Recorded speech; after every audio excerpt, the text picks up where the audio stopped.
Chapter 180. The wind blew past the death marsh. Water plants swayed beneath their feet, ripples formed on the water surface, as far as the eye could see, although there were no signs of human habitation, but it was a different kind of moving scenery. The soul-absorbing stick emitted a faint dark green light. The faint light swirled and stopped in the air.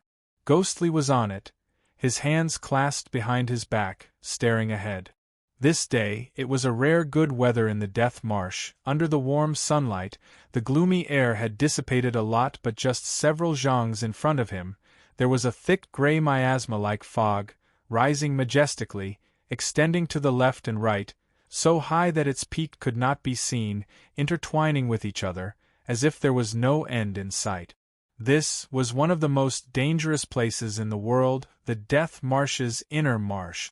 The monkey Xiao Hui, who was crouching on his shoulder, also seemed to be uneasy and quietly called out. Ghostly stretched out his hand and gently patted Xiao Hui. Xiao Hui quietened down. A pair of intelligent eyes looked at the miasma ahead. Just at this moment, a whistling sound was heard from behind. A bright light like lightning shot over. Ghostly's figure moved. The soul-absorbing stick seemed to know his intention and slowly turned over. That bright light abruptly stopped in front of him. A young man came through the air, his eyebrows straight to his temples, his eyes bright and sharp. In a flash he appeared in front of Ghostly, bowed and said, "Vice Sect Head, everything has been arranged." Ghostly did not ask him what the matter was, most likely he already knew it. He nodded slightly and said, "Good, then I will leave this place to you." After speaking, he seemed to recall something and said, "Yan Hui." That man called Yan Hui said, "What?" Ghostly glanced behind him and said, "You have always been calm, I am very assured, but Kill the Living Monk has an explosive temper and his killing nature is too heavy. Now that all the powers in the death marsh are gathered, all the more he cannot act rashly, you must restrain him well." Yan Hui smiled and said, "Vice Sect Head, don't worry. Although Kill the Living Monk is arrogant, but he has never dared to disobey your orders, I will also restrain him." Ghostly glanced at him, nodded his head and was about to turn when Yan Hui suddenly said, "Vice Sect Head, there is one more thing." Ghostly looked at him. Yan Hui pondered for a moment, urged the magical weapon beneath his feet, neared Ghostly and at the same time lowered his voice. "Just now I received news from the headquarters. Qing Long and Zhu Ke, senior of the four great holy envoys, a few days ago they suddenly headed towards the direction of the death marsh." Ghostly's countenance changed slightly but then returned to normal. After a moment of silence said, "There is no need to announce this matter, all of you carry on as usual, quietly observe the changes." Yan Hui lowered his head and said, "Yes." After speaking, he bowed to Ghostly and turned around. Ghostly watched Yan Hui's figure disappear, unhurriedly turned around. His eyes again landed on the huge miasma, after a long while suddenly said, "Xiao Hui, let's go." Xiao Hui crouched on his shoulder, scratched its head with its monkey claws and called out twice. Ghostly smiled, the soul-devouring light lit up. One man and one monkey blended into the dark green light, soared into the air, and rushed into the huge miasma. Entering the miasma, instantly the surrounding lights all disappeared, the originally bright sky disappeared without a trace, leaving only a vast expanse of gray miasma. As far as one's eyes could see, one could not see further than half a zhang. Almost at the same time Ghostly entered the miasma, the soul-devouring dark green light shone brightly, surged up from below, forming a light circle, firmly protecting Ghostly and Xiao Hui. The surrounding miasma surged incessantly but could not invade this light circle. Looking out from the inside, following Ghostly's flight, the surrounding miasma like clouds and mist, separated from the front and gathered behind, above and below, it was all this gray miasma. This flight actually flew for a long time. Ghostly's expression gradually turned solemn. This extremely poisonous miasma wall was the most obvious dividing line between the outer and inner marsh. The outer marsh, although the outer marsh was filled with bottomless pits, but if one was careful, it would not be a big problem. But in this inner marsh, not to mention other things, just this miasma was extremely poisonous. Ordinary people who came into contact with it, not to mention inhaling, even if they held their breath, but as long as their skin came into contact with this level of poison, in a short period of time, the poison would invade into their body, attacking their heart and killing them. Although Ghost Li's skills had reached a great level, and was far from that little disciple on Qing Yun Hill, but he still did not dare to let his guard down against this level of poison. Inside the Death Marsh, there were dangers everywhere, especially this inner marsh. It was an ancient savage land, dangerous and unpredictable. Immediately he raised his utmost caution and carefully advanced. Just that this miasma wall was extremely thick. After flying for a while, they were still inside. The surroundings were even more gray. Ghost Li was secretly shocked. According to his own calculations, he had already flown at least 100 zhongs or so. Could it be that in this savage land, the miasma had not dispersed since ancient times? Some rare treasure would be born here. Most likely no one would even know for thousands of years, not to mention obtaining it. While he was thinking like that in his heart, but the soul-devouring light was getting brighter and brighter. The surrounding gray miasma surged incessantly, as if its speed was also faintly increasing. Suddenly, Ghost Li's heart jumped. Deep in the miasma ahead, a blue light suddenly flashed past but dissipated after a flash. That color was faint, but for some reason, it looked familiar. Almost at the same time, the surrounding miasma, which was quietly surging, suddenly increased in speed, like boiling water in a pot, suddenly boiled. Up, down, left and right, the gray miasma started to spin crazily. Numerous big and small miasma vortexes suddenly appeared ahead. Indistinctly there was a suction force, attacking Ghost Li from all directions. Xiao Hui on Ghost Li's shoulder did not dare to move, its mouth softly zzz, tightly clutching onto Ghost Li's clothes. Ghost Li's face was as calm as water, but his brows were already frowning deeply. Suddenly he snorted. In the soul-devouring green light, a golden light abruptly soared. Together with the green light, immediately the surrounding miasma was forced back a few notches. And at the same time, the soul-devouring light broke through the air, as if it completely disregarded the danger ahead, charged into the largest miasma vortex ahead. Once the figure entered that enormous miasma vortex, immediately he felt the suction force increased sharply. Violent winds howled, gushing in from all directions. It was all highly toxic miasma. Ghost Li's face turned pale. He was actually pulled up by this enormous natural force, flew straight up to the sky.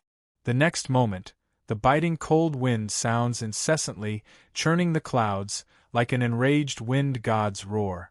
Ghost Li in the midair took a deep breath. Suddenly both of his hands reached out, left hand forming a seal, right hand gestures, golden and green energies rose up at the same time, flashed again and again, swiftly fused into one.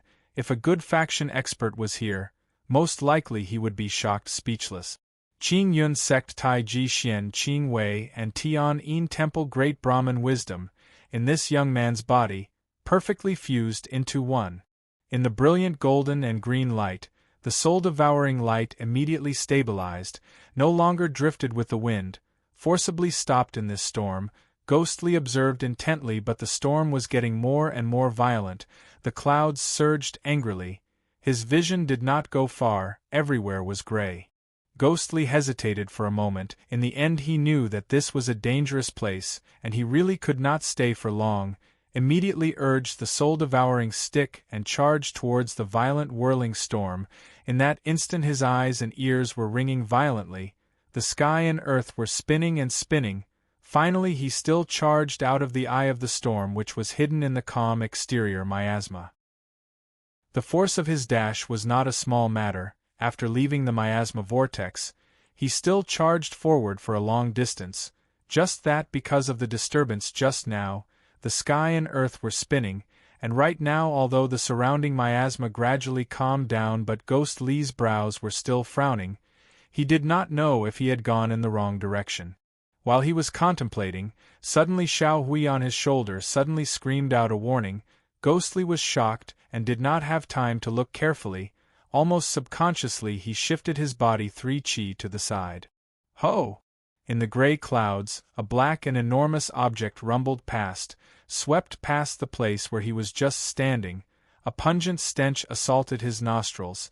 Even the soul-devouring light circle could not completely block it, indistinctly penetrated in. Just that after a moment, this unparalleled strange object again disappeared in the miasma. Ghostly was stunned. His heart suddenly pounded violently. This enormous object that appeared in an instant seemed to give him a head-on blow. The next moment, ignoring Xiao Hui's cries, disregarding the danger, he chased after it. Just that monster disappeared in a flash. Although its body was unbelievably huge, but its speed was not slow. In addition, with this thick miasma wall, his vision could not see more than half a zhang. After a moment he could not see that monster anymore. Chapter 181. Ghostly frowned and slowly stopped. Just as he was concentrating, suddenly there was a cry of alarm in front of him, followed by shouts from all directions. There were actually a number of people in front of him. Presumably the monster had passed by and immediately scared everyone away. Ghostly was startled and flew up. The clouds in front of him were rolling and rolling. Suddenly an angry shout was heard ahead. The voice was clear and cold. "Evildoer!" Before the words were finished, a swift and fierce blue light abruptly came from the side, piercing towards his chest, like a rainbow crossing the horizon. In that instant the surrounding miasma also turned into a sheet of brilliant blue. Ghostly was shocked. This person's sword skills were ferocious, pressing forward with an indomitable will, without mercy. Just this sword skill alone was high and could not be underestimated. At the critical moment, his body did not slow down but instead sped up, in an instant like lightning, charged up to the sky, trying to shake off the sword behind him, and then counterattack. Unexpectedly, that person in the clouds was not to be underestimated. Right now both of them were separated by the miasma, unable to see each other clearly, but just based on the reaction from the sword, that blue light as if it had spirituality, as fast as lightning, like it was attached to his bones. The distance between the two did not decrease. The next moment, the nearby miasma immediately rolled away, Ghostly transformed into a faint green light, a blue light behind him, both of them ascending to the sky and descending to the ground, changing positions, like lightning, in the layers of poisonous miasma, chasing relentlessly. Wherever they passed, the clouds evaporated. In the pursuit, Ghostly frowned tightly. The person behind him was highly skilled. In such a hurry he could not see what magical weapon she was using, but that murderous aura was unmistakable.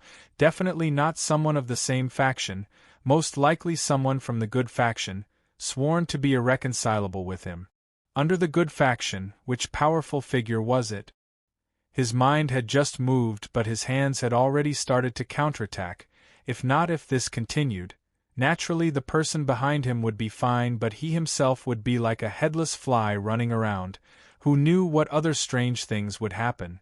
The green light suddenly flourished. Ghostly's body suddenly soared up, turned back in midair, the soul-absorbing indistinct sword, placed horizontally across his chest. That blue sword light behind him seemed to sense something. The sword light expanded, its force even fiercer, heading towards his chest. Ghostly grabbed the soul-absorbing sword in front of him. That green pearl on the black stick immediately shone brightly, especially under the light. Streaks of blood-red threads also seemed to light up at the same time, red blood quietly flowing, red light and green light, indistinctly dim, facing that blue sword light, met it head-on. Rumble! Ghostly's body shook greatly. His entire body involuntarily retreated 10 zhangs, but that blue sword light in front of him was also sent flying. Someone in the clouds snorted. Clearly he was not feeling well either. For the past few years, Ghostly had been practicing evil Wei Tian Shu day and night, in addition with the sinister orb by his side. His ruthless character had long become heavy. Right now, without a word, he flew straight ahead, the soul-absorbing stick breaking through the air. Unexpectedly the soul-absorbing had just, the clouds abruptly parted. The soul-absorbing sword was also the soul-absorbing sword. Ghostly, with a shrill cry, maneuvered his magical weapon and immediately clashed with that blue sword light. Right now the soul-absorbing sword and that blue light had already clashed, but the clouds churned. Ghostly's naked eyes could not see the magical weapon clearly. He had to rely on himself and the soul-absorbing sword to control it. This sudden battle to both parties was extremely dangerous. Both of them were highly skilled figures. If one was not careful, even if they did not die under the other party's hands, if they were distracted and injured, they would be invaded by the surrounding poisonous miasma. It would be a situation of certain death. The person in front clearly did not expect to encounter such a person. However, she was shrouded in the mist, and her expression could not be seen clearly. However, looking at the momentum of her sword, she was not willing to give in at all. Just in this split second, the soul-devouring stick and the blue sword light violently collided in the miasma, rumbling loud noises. With these two magical weapons as the center, the miasma rolled, indistinctly forming a huge vortex. Even though they were separated by a great distance, but the soul-absorbing sword and Ghostly were blood-refined objects, their connection was like flesh and blood. Ghostly felt that the cold feeling on the soul-absorbing sword gradually boiled, as if this magical weapon itself had spirituality, and was excited. This feeling was really strange. Ever since he mastered his skills, it had never happened again. Just that, a long time ago, when he was still an ignorant youth, this feeling, he had once felt it. His heart was suddenly shocked, as if indistinctly something churned in his heart. The soul-absorbing sword and that blue sword light clashed violently for the last time, flew back. Right now the surrounding vortex was getting bigger and bigger. Ghostly and that person's battle had already reached the most intense moment. Both of them were separated by the miasma, only relying on each other's spiritual sense.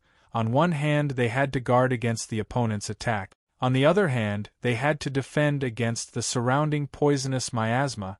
In this kind of dangerous place, obviously the sooner the battle ended the better. The surrounding vortex shook violently. At the same time numerous small miasma vortexes appeared, but Ghostly's eyes were still staring ahead. Behind that thick miasma, indistinct blue light, he could even feel that person's murderous gaze. Suddenly, a clear whistle, the blue sword light pierced the air with a sharp whistle, instantly pierced through the clouds, forming an enormous light pillar, striking down from above. Ghostly did not make any attempt to evade, flew straight up, forcibly breaking into the blue light, straight towards that person. That person in the clouds shouted angrily. The blue light surged. Instantly all the lights retracted back into that cloud layer. The next moment it congealed into a brilliant sky-blue celestial sword, with an unstoppable force charged over. Almost at the same time, the soul-absorbing green light shone, instantly forced back the surrounding miasma, met it head-on. A strike of life and death, at this moment. That person held the sword hilt. Ghostly held the soul-absorbing stick tightly, charged forward. Two sharp lights instantly forced the surrounding miasma to disperse. As if holding their breath, waiting for the moment of life and death to be decided, her fair hand gripped the hilt of her sword. Her clothes fluttered in the wind. She was like a fairy from the 9 heavens. Her peerless beauty appeared on the other side of the clouds at the moment when the mist dispersed. Lusweki. Many years later, the moment they met again, what kind of gaze, staring at each other. Even if it was only for a moment. Suddenly, the entire world seemed to suddenly stop. The grey miasma was forced back by the supreme magical weapons, slowly revealing that man's figure. That man who was deeply engraved in Yu Yu's heart was right in front. Her entire body did not move, only her heart trembled slightly. Two magical weapons like lightning, like light, like mortal enemies entangled for 3 lifetimes and 7 lifetimes, pressing closer. Was it hate? Was it love? Was it going to be decided in this instant? You die, I live? That moment was right in front of her. That moment in a breath's time. What was it? faster than this lightning. What was it, quietly lingering in her heart? Was it the intention? The soul-absorbing stick, which was glowing brightly, suddenly tilted slightly, evaded. Ghost Li's chest suddenly opened up. Xiao Hui on his shoulder screamed. Blue lights like stars gushed over. But he did not feel any pain, brushed past his side, as if in the unseen world, there was some kind of reaction. Tianya's celestial sword, also slightly tilted to the other side. This moment it was really a great danger. Ghostly or Lu Sueki, whoever was slower, or hesitated for a moment, would immediately be able to kill the other party under the magical weapons. Just that, they actually gave up for no reason. That moment when they brushed past each other, he still looked deeply. In that beautiful girl's deep eyes, what was actually reflected was his shadow. The next moment, because the two of them were preparing for a life and death battle was too strong, they each flew out in different directions, separated far away. In the air, on the clothes, indistinctly, was it her faint fragrance? The sky suddenly brightened. Ghostly abruptly regained his senses. A stretch of boundless dense forest appeared below his feet. He was falling down and the sky was gloomy, dark clouds moving. Unknowingly, he had already broken through that unbelievably thick layer of miasma and finally arrived at the extremely dangerous inner marsh. In the mid-air, he stabilized his body, slowly landed, suddenly turned his head. That enormous miasma wall, as if it had not changed since ancient times, towering there. Not to mention, where would that girl be now? Chapter 182. Great Wang Village. Xiao Huan stood at the village entrance and looked worriedly towards the Death Marsh. In the direction of the Death Marsh, the clear sky in the morning had gradually darkened and it looked like another heavy rain was coming. Last night, she and her grandfather Taniska were still in the Death Marsh with Jean Pinger and the rest, but when Jean Pinger came back, she looked very tired and sent both of them out of the Death Marsh overnight. Xiao Huan privately asked Jean Pinger. Jean Pinger kept silent and only said, "The situation in this Death Marsh now is far more dangerous than I expected. If you all continue to stay here, I'm afraid you will be harming yourselves instead." Xiao Huan had always believed this sister's words and left the Death Marsh with Taniska that night. At the same time, following Jean Pinger's instructions, they prepared a little today and were going to leave this place. Just that, she had known Jean Pinger for quite some time, but last night was the first time she saw Jean Pinger's expression so grave. She pondered and couldn't help but started to worry for this sister. Xiao Huan. A familiar call was heard from behind. Xiao Huan turned around, and as expected it was Taniska walking over with quick step. He said, "Everything is packed, let's go." Xiao Huan silently nodded but couldn't help but ask Taniska, "Grandfather, in the Death Marsh, do you think Jean Pinger's sister will be in danger?" Taniska was stunned for a moment and snappily said, "How would I know?" Xiao Huan pursed her lips and glared at him. Taniska after all still doted on this granddaughter. He sighed, looked around and saw that there was no one around, walked to Xiao Huan and quietly said, "These few days in the Death Marsh, we followed Jean Pinger and met Chang Shen Hall people a few times, but after last night, did you see any more Chang Shen Hall disciples?" Xiao Huan was surprised. Taniska smiled. His face gradually revealed a different expression from his usual cheeky smile. His eyes gradually sharpened and brightened. He said, "Especially that day when you met that fish-headed strange man, I heard clearly at the side that the people who met with Jean Pinger were the other two big evil sects, Ghost King sect and Wan Du clan's young experts, Ghostly and Qin Wuyan. These three people at this time, and also in Chang Shen Hall headquarters territory, what do you think they will do?" Xiao Huan frowned. After a long while she suddenly cried out, "Grandpa, don't tell me you are saying," Zhou Yixian interrupted. "That's right, I'm afraid the once glorious Chang Shen Hall for the past 800 years was actually destroyed in the hands of these three young fiends, with Yang Zi's level of cultivation. He suddenly heaved a long sigh. His expression suddenly turned bleak. After a moment of silence, he said, Now the evil faction's internal strife is getting more and more intense. The good faction is also scheming and plotting against each other. Qing Yun's sect 10 years ago suffered a great loss, until now it has not recovered. I'm afraid the world will be plunged into misery and suffering again. Tani was in a daze. Tanis Ka let out a long breath, suddenly pulled himself together, laughed and said, "If the world wants to be in chaos, then let it be. What does it have to do with us? Let's go and continue to benefit the common people of the world."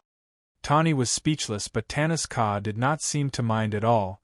He walked over and picked up the bundle, his hand holding the bamboo pole with "Immortal guides the way," turned around and was about to call out to Tani when suddenly he was stunned. His eyes looked behind Tani. Tani saw her grandpa's strange gaze and quickly turned to look.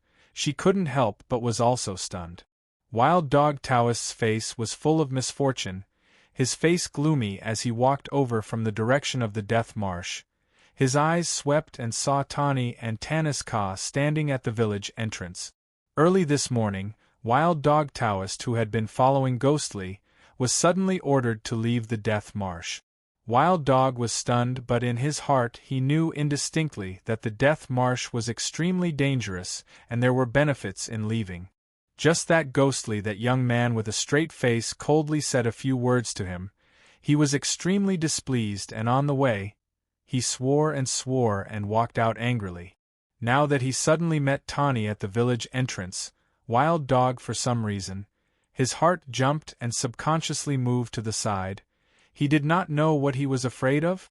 Unexpectedly, before he took 2 steps, Tani's voice was heard from behind, "Priest, wait a minute."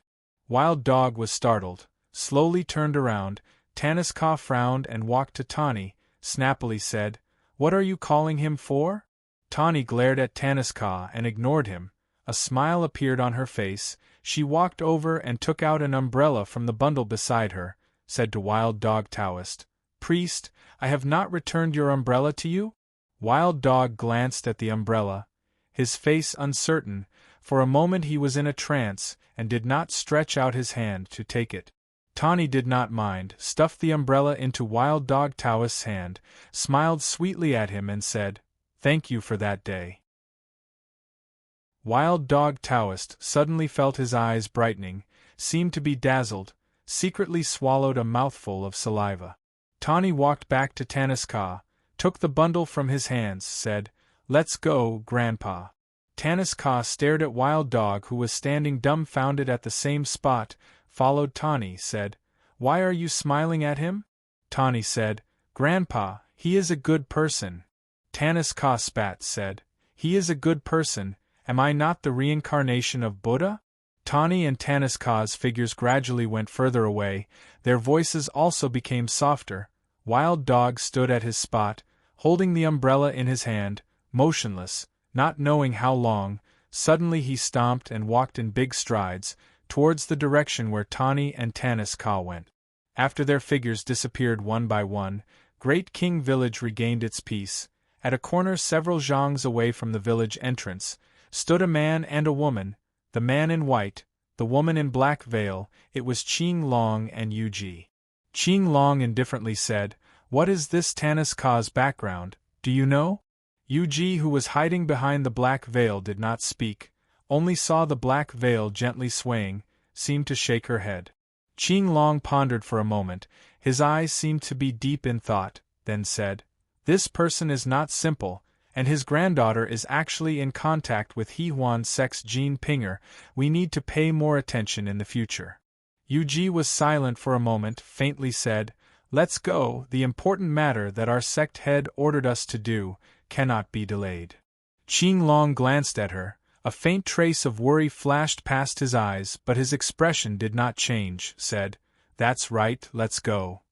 After speaking, both of them unhurriedly walked out of Great King Village, but the direction they were walking in was the opposite direction of Tanis Ka and the rest, heading towards the Death Marsh. A wind blew from somewhere, brushed past heaven and earth, indistinctly carrying a sense of desolation. The sky seemed to darken a few degrees. Rumble!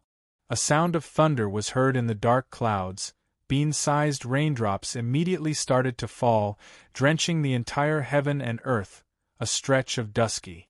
Ghostly stood on top of a big tree, raised his eyes and looked around. Behind him was still that gigantic miasma wall, actually according to common sense. Once the miasma of the ordinary evil waters in the mountains met with rain, it would usually restrain itself, but this poisonous miasma in the Death Marsh seemed to not fear the rain at all. No matter how much the wind and rain battered, it still towered and did not budge. Ghostly unhurriedly turned his head and looked ahead. In this inner marsh, unexpectedly there was a dense forest growing. At a glance, in the bleak wind and bitter rain, this forest also extended endlessly, not knowing how big it was. And the rain was rather heavy, although the vision was much clearer than before in the miasma, but he still could not see too far. Zhi. Suddenly, the branches beside him jumped a few times. It was Xiao Hui who had left just now, bouncing on the branches and ran back. In a few leaps it jumped back to Ghostly's shoulder. In its hands there were a few wild fruits plucked from somewhere. It grinned and passed one to Ghostly. It held 3 to 4 wild fruits in its hands, opened its mouth and chewed. Ghostly smiled, received it and took a bite. He felt that it was green and astringent, but had a different kind of sweetness. By now the rain was getting heavier, the thunder was incessant. Ghostly did not use his magical weapon to block, and allowed the rain to fall on his body. Xiao Hui sat on Ghostly's shoulder, its fur gradually becoming wet, but it did not seem to mind, only cared about the fruits in its mouth. Chi, eating happily, its long tail stretched out and swayed behind Ghostly, stretched out and swayed. It looked rather interesting. Ghostly slowly ate the wild fruit in his hand, suddenly softly said, "Xiao Hui, just now you also recognized her, right?" Xiao Hui's mouth was still chewing on the wild fruit.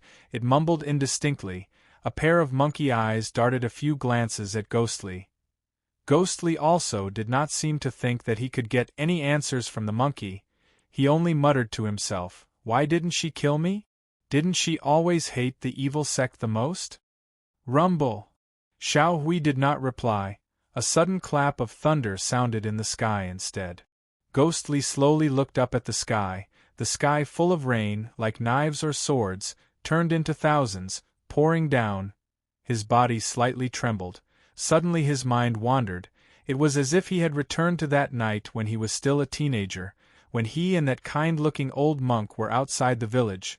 The monk calmly spoke to him. This scene was engraved deep in his heart. Even after so many years, it had never faded from his mind. His hands clenched tightly, his nails dug deep into his palms, even his body started to tremble from agitation. Right now, the soul-absorbing orb nestled in his sleeve, as usual, almost at the same time lit up. The familiar cold feeling spread throughout his body. The vicious energy on the sinister orb seemed to congeal little by little in his eyes. Xiao Hui on his shoulder called out uneasily.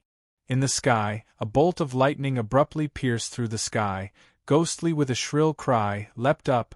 His entire body glowed with red light in the mid-air. His right arm stretched out, the soul-absorbing orb was already in his hand. The dark green light in the rain condensed into an enormous light, with a loud bang chopped down.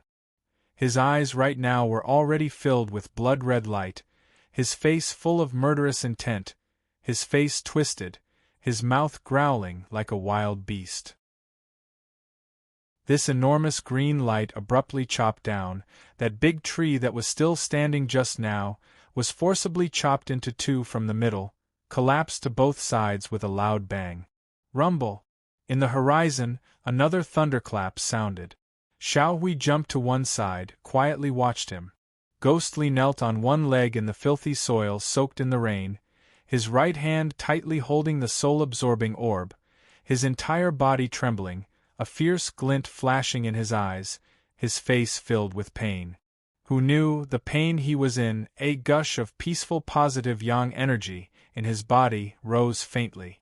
On his clothes that were drenched by the rain, at his right arm, suddenly another circular faint light shone. This wave of positive yang energy was extremely pure, transmitted from the inferno mirror tied to his right arm, and then entered his body, gradually resisting the sinister orb's vicious energy. After a long time, the blood-red light in his eyes slowly disappeared, his face also calmed down, and at the same time, the brilliant lights from the soul-absorbing orb and the inferno mirror also gradually weakened and finally disappeared. Ghostly, as if he had gone through a great battle, slowly stood up, his expression tired. For the past 10 years, he had been practicing evil Wei Tian Shu day and night. The sinister orb's innate vicious energy was even more immersed day and night, not knowing how many times he had been controlled by the sinister orb's evil energy like today. But firstly, he still had Tai Ji Xian Qing Wei and Great Brahman wisdom in his body. Both were good faction supreme cultivation ways, only then he could barely withstand it. Chapter 183. But the most crucial thing was, every time his consciousness was about to disperse, the other mysterious magical weapon on him, the inferno mirror, would always emit a magical and pure strong yang energy, pulling him back from completely sinking into the path of the evil and murderous path. Just that, he himself also did not know how long he could resist this natural evil sinister orb, and to him, every time he thought of the past, thinking of Baiyao, that kind of torment most likely would be even more unbearable. If not for his incomparable perseverance, most likely he would have long gone crazy. And these things, even the shrewd Ghost King did not notice, completely unaware that his most capable subordinate was on the edge of insanity day and night. He slowly stood up, opened his mouth and then realized his own voice was already hoarse. "Xiao Hui, let's go." Xiao Hui blinked its eyes, obediently jumped back. In a few leaps, it jumped onto his shoulder. Ghostly gently stroked Xiao Hui's fur. His lips moved, but in the end he did not say anything, inhaled deeply, strided forward, walked towards the depths of the forest ahead. In the death marsh which was shrouded by the drizzle, other than the sound of the wind and rain, nothing else seemed to be heard between heaven and earth. The ancient and dense forest was silent, the rain beating on the branches and leaves, water droplets sliding down. In the horizon, another clap of thunder. This rain had been pouring for an hour and it still did not look like it would stop. Lin Jingyu wiped his face, wiped away the water droplets, but in a short while, another wave of rain came down. He smiled bitterly, gave up the effort. He was in the ancient forest, front, back, left and right, there was only his figure. Alone in this wild, dangerous and unfamiliar place, there was really an inexplicable sense of fear. Originally Qing Yun sect and good faction Tianyin Temple, Fenxiang Valley group of outstanding young experts, entered the inner marsh together. But when they passed through the wall of miasma, they encountered the strange eye of the storm in the middle, which threw them into chaos. But before they could calm down, an incomparably huge monster suddenly appeared in the miasma and passed through them. Because the monster was covered by the miasma, no one could see its appearance clearly, and the monster seemed to be just passing by. It did not do anything to harm them, but its body was really too big. Although everyone's cultivation was high, but in the danger, everyone flew away in panic. In addition to the miasma storm, they actually got separated. Lin Jingyu flew all the way, relying on the protection of the Dragon Slayer sword. He rushed out of the miasma and also came to this ancient inner swamp forest. And the place he charged out from was actually just a short distance of 10 miles from where Ghostly was. These two childhood friends, who were once as close as brothers, were completely unaware of this situation. However, even if they knew, wouldn't they be facing an even more painful scene? Lin Jingyu naturally did not know all these.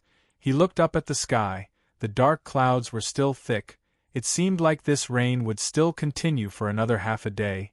He couldn't help but quietly cursed a few times. After a moment of contemplation, eventually still strided forward.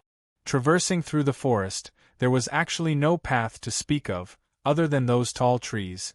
The forest was also densely packed in lush thistles and thorns, all kinds of strange flowers and plants, strange beasts and poisonous insects that had never appeared in the world outside the Death Marsh, appeared before Lin Jingyu from time to time. Just after a short while, Lin Jingyu had already met with danger several times, if not for his intelligence and alertness, and the fact that his cultivation had increased a lot in these 10 years, he would have suffered greatly. Woo! A sound, the dragon slayer's sword drew out a jade-green light, cut a red poisonous snake that pounced over from a nearby tree branch into two. At the same time, Lin Jingyu finally could not take it anymore, immediately soared up, borrowing the power of his magical weapon, soared into the air. In the air, he then felt slightly relieved. At the same time he was also secretly shocked. In this inner marsh, it was really 1 step and 3 shocks. The danger far surpassed the outer marsh. Really did not know where did these many strange poisonous insects come from. He glanced at the ground. The red poisonous snake was still struggling and twisting on the ground. It looked like it was still alive. Apart from this poisonous snake, he had also been attacked by a poisonous scorpion, a toad, and a mutated lizard. Danger lurked in every corner. Originally Lin Jingyu thought that he did not need to waste his energy and just walk for a while, but now no matter what, he did not dare to easily land on the ground. He looked around in midair, and his body suddenly shook. Deep in the forest ahead, behind the sky full of rain, suddenly a golden light flashed past. In the wind and rain, indistinctly there was someone shouting. Lin Jingyu was delighted, without hesitation, quickly activated his magical weapon and flew towards that golden light. His magical weapon flying in the air, how fast was his speed? In a short while, he had already flown near, focused his eyes and looked, could not help but was shocked. In this forest, there was a huge empty space, but in a puddle in the middle, an extremely strange flower was blooming. This flower was extremely huge, its diameter several zhongs. If not for seeing it with his own eyes, it was really hard to believe that there was such a strange species in this world. Looking down from the air, the lower part of the flower was green, the upper part instead divided into numerous branches, bright red. In the middle the red and green colors were clearly distinguished, obviously a dividing line could be seen.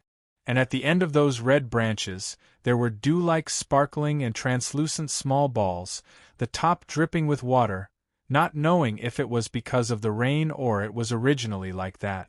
Note 1. In this wind and rain, this strange flower swayed with the wind, indistinctly a faint sweet fragrance spread in the wind. While Lin Jingyu was stunned, his attention was attracted by the 2 people and 1 beast beside this strange flower. One look and immediately his face lit up. The 2 people standing in the middle were his sect Return of the Wind Valley Xing Shu Shu and Tianyin Temple Fa Xiang. Meeting familiar people in this unfamiliar place, Lin Jingyu was extremely delighted and could not help but called out. The 2 of them suddenly heard the call and were shocked, turned around and saw Lin Jingyu dashing down. Both were overjoyed, but after a moment, Xing Shu Shu pointed Lin Jingyu to look ahead. Lin Jingyu calmed his mind and immediately was startled by that strange creature in front of him. Originally the strange creature confronting Fa Xiang and Xing Shu Shu was also extremely strange, but firstly Lin Jingyu was stunned by the huge strange flower in front of them, and secondly, he was too happy to see them and did not notice the strange creature in front of him. Looking at it now, the strange creature looked like a duck and was actually as tall as a human. Its body was green, light red eyes, red tail, fangs in its mouth, and a pair of wings on its back. It looked like a ferocious bird. Note 2. Right now the strange creature was seen growling in a low voice. Both of its wings flapped and immediately a gust of wind mixed with the rain pounced over. Lin Jingyu landed beside Xing Shu Shu and Fa Xiang. The 3 of them were leaning against the strange flower. Lin Jingyu frowned and took a step back. Unexpectedly Fa Xiang's expression suddenly changed. He quickly stretched out his hand from the side to pull Lin Jingyu and quietly said, "You must not go near that flower." Lin Jingyu was stunned and stopped, but he glanced at Fa Xiang. The smile on his face suddenly turned cold and indifferently blocked Fa Xiang's hand. Fa Xiang frowned, sighed and withdrew his hand.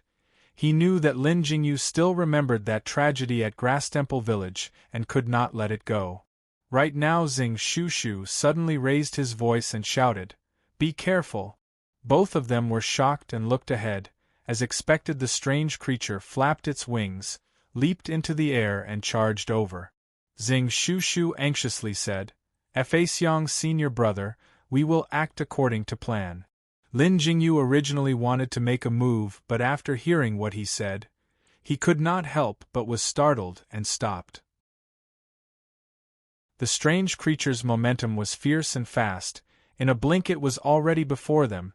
Fa Xiang and Xing Shushu suddenly gave a low shout at the same time and separated to two sides. That strange creature looked ferocious, but its brain seemed to be dull. For a moment it was still in a daze, as if it could not decide which enemy to chase, but at this moment, Fa Xiang's reincarnation pearl and Xing Shushu's Xianyuan sword struck at it from the side at the same time. That strange creature did not seem to be afraid, opened its mouth and roared two sounds. The two magical weapons hit the monster but only made it fly backwards. But looking at the monster in the air, baring its fangs and brandishing its claws, it did not seem to be injured at all. This endurance even made Lin Jingyu's countenance change. If it was him, most likely he might not be able to take Xing Shushu and Fa Xiang's full force attack. That strange creature flapped its wings. Once it stabilized its body it would counterattack ferociously. Lin Jingyu concentrated and prepared, but at this moment, his entire body shook, slightly opened his mouth, unable to speak. That strange creature flew backwards. There was nothing behind it. It was that huge, strange flower. The strange creature's body flew, in the air, touched the red crystal branches above the flower. Suddenly, that strange creature roared, but its voice was filled with terror. In a moment, this strange flower had undergone a tremendous change. All of the flowers seemed to come alive. From all directions surrounded the strange creature, and the red crystal balls on the flower branches seemed to have a strong stickiness. That strange creature stuck to it, although it struggled, but it could not break free. In a short while, more and more petals surrounded it layer by layer, finally wrapping this strange creature. Even the monster's roar gradually quietened down. Fa Xiang and Xing Shushu, who set this trap, saw this strange flower was so terrifying, could not help but like Lin Jingyu, their countenances changed. After a long time, that strange flower finally wrapped the strange creature completely. The monster could no longer be seen. The scene suddenly returned to tranquility. Only the sound of wind and rain was left between heaven and earth. The three of them looked at each other. Fa Xiang sighed, one palm erect. His mouth softly chanted. Note 1. Divine and Evil Ge 100 Herbs Chapter Man-Eater Flower. Wild species, flowers more than 10 zhangs, red at the top and white at the bottom, red beads at the top, sticks to living creatures and devours them. Another note. Modern Carnivorous Plants Encyclopedia. This creature is suspected to be a Utricularia genus organism. South America, Asia, North America not clear. Seems to be distributed too? Distributed everywhere, but its size is not big. Insectivorous. Not much harm to humans. Its appearance is similar to the ancient book, may be aquatic Utricularia, may also be Drosera. Note 2. This creature is from A Classic of Mountains and Seas, Classic of Mountains 5th volume, Classic of Zhongshan, Qingyao Mountain. Chapter 184. The three of them were silent for a while. Issa was lively and smart. He noticed the awkwardness between Bei and Fezan, so he smiled and said, Lin Shitty, how did you get here? Bei was not familiar with Issa, but first of all, seeing someone from the same faction in this strange place, he felt a bit close to him. Second of all, he knew Issa and Shah Danan were good friends, so he had a good impression of him. He nodded. Just now in the miasma, I was separated from my Shixiangs. I rushed all the way and managed to get out. I landed not far from here. Then I saw an esper flashing here, so I came here to take a look. Issa laughed, wiped the rain off his face, said, Seems like we are brought together by fate.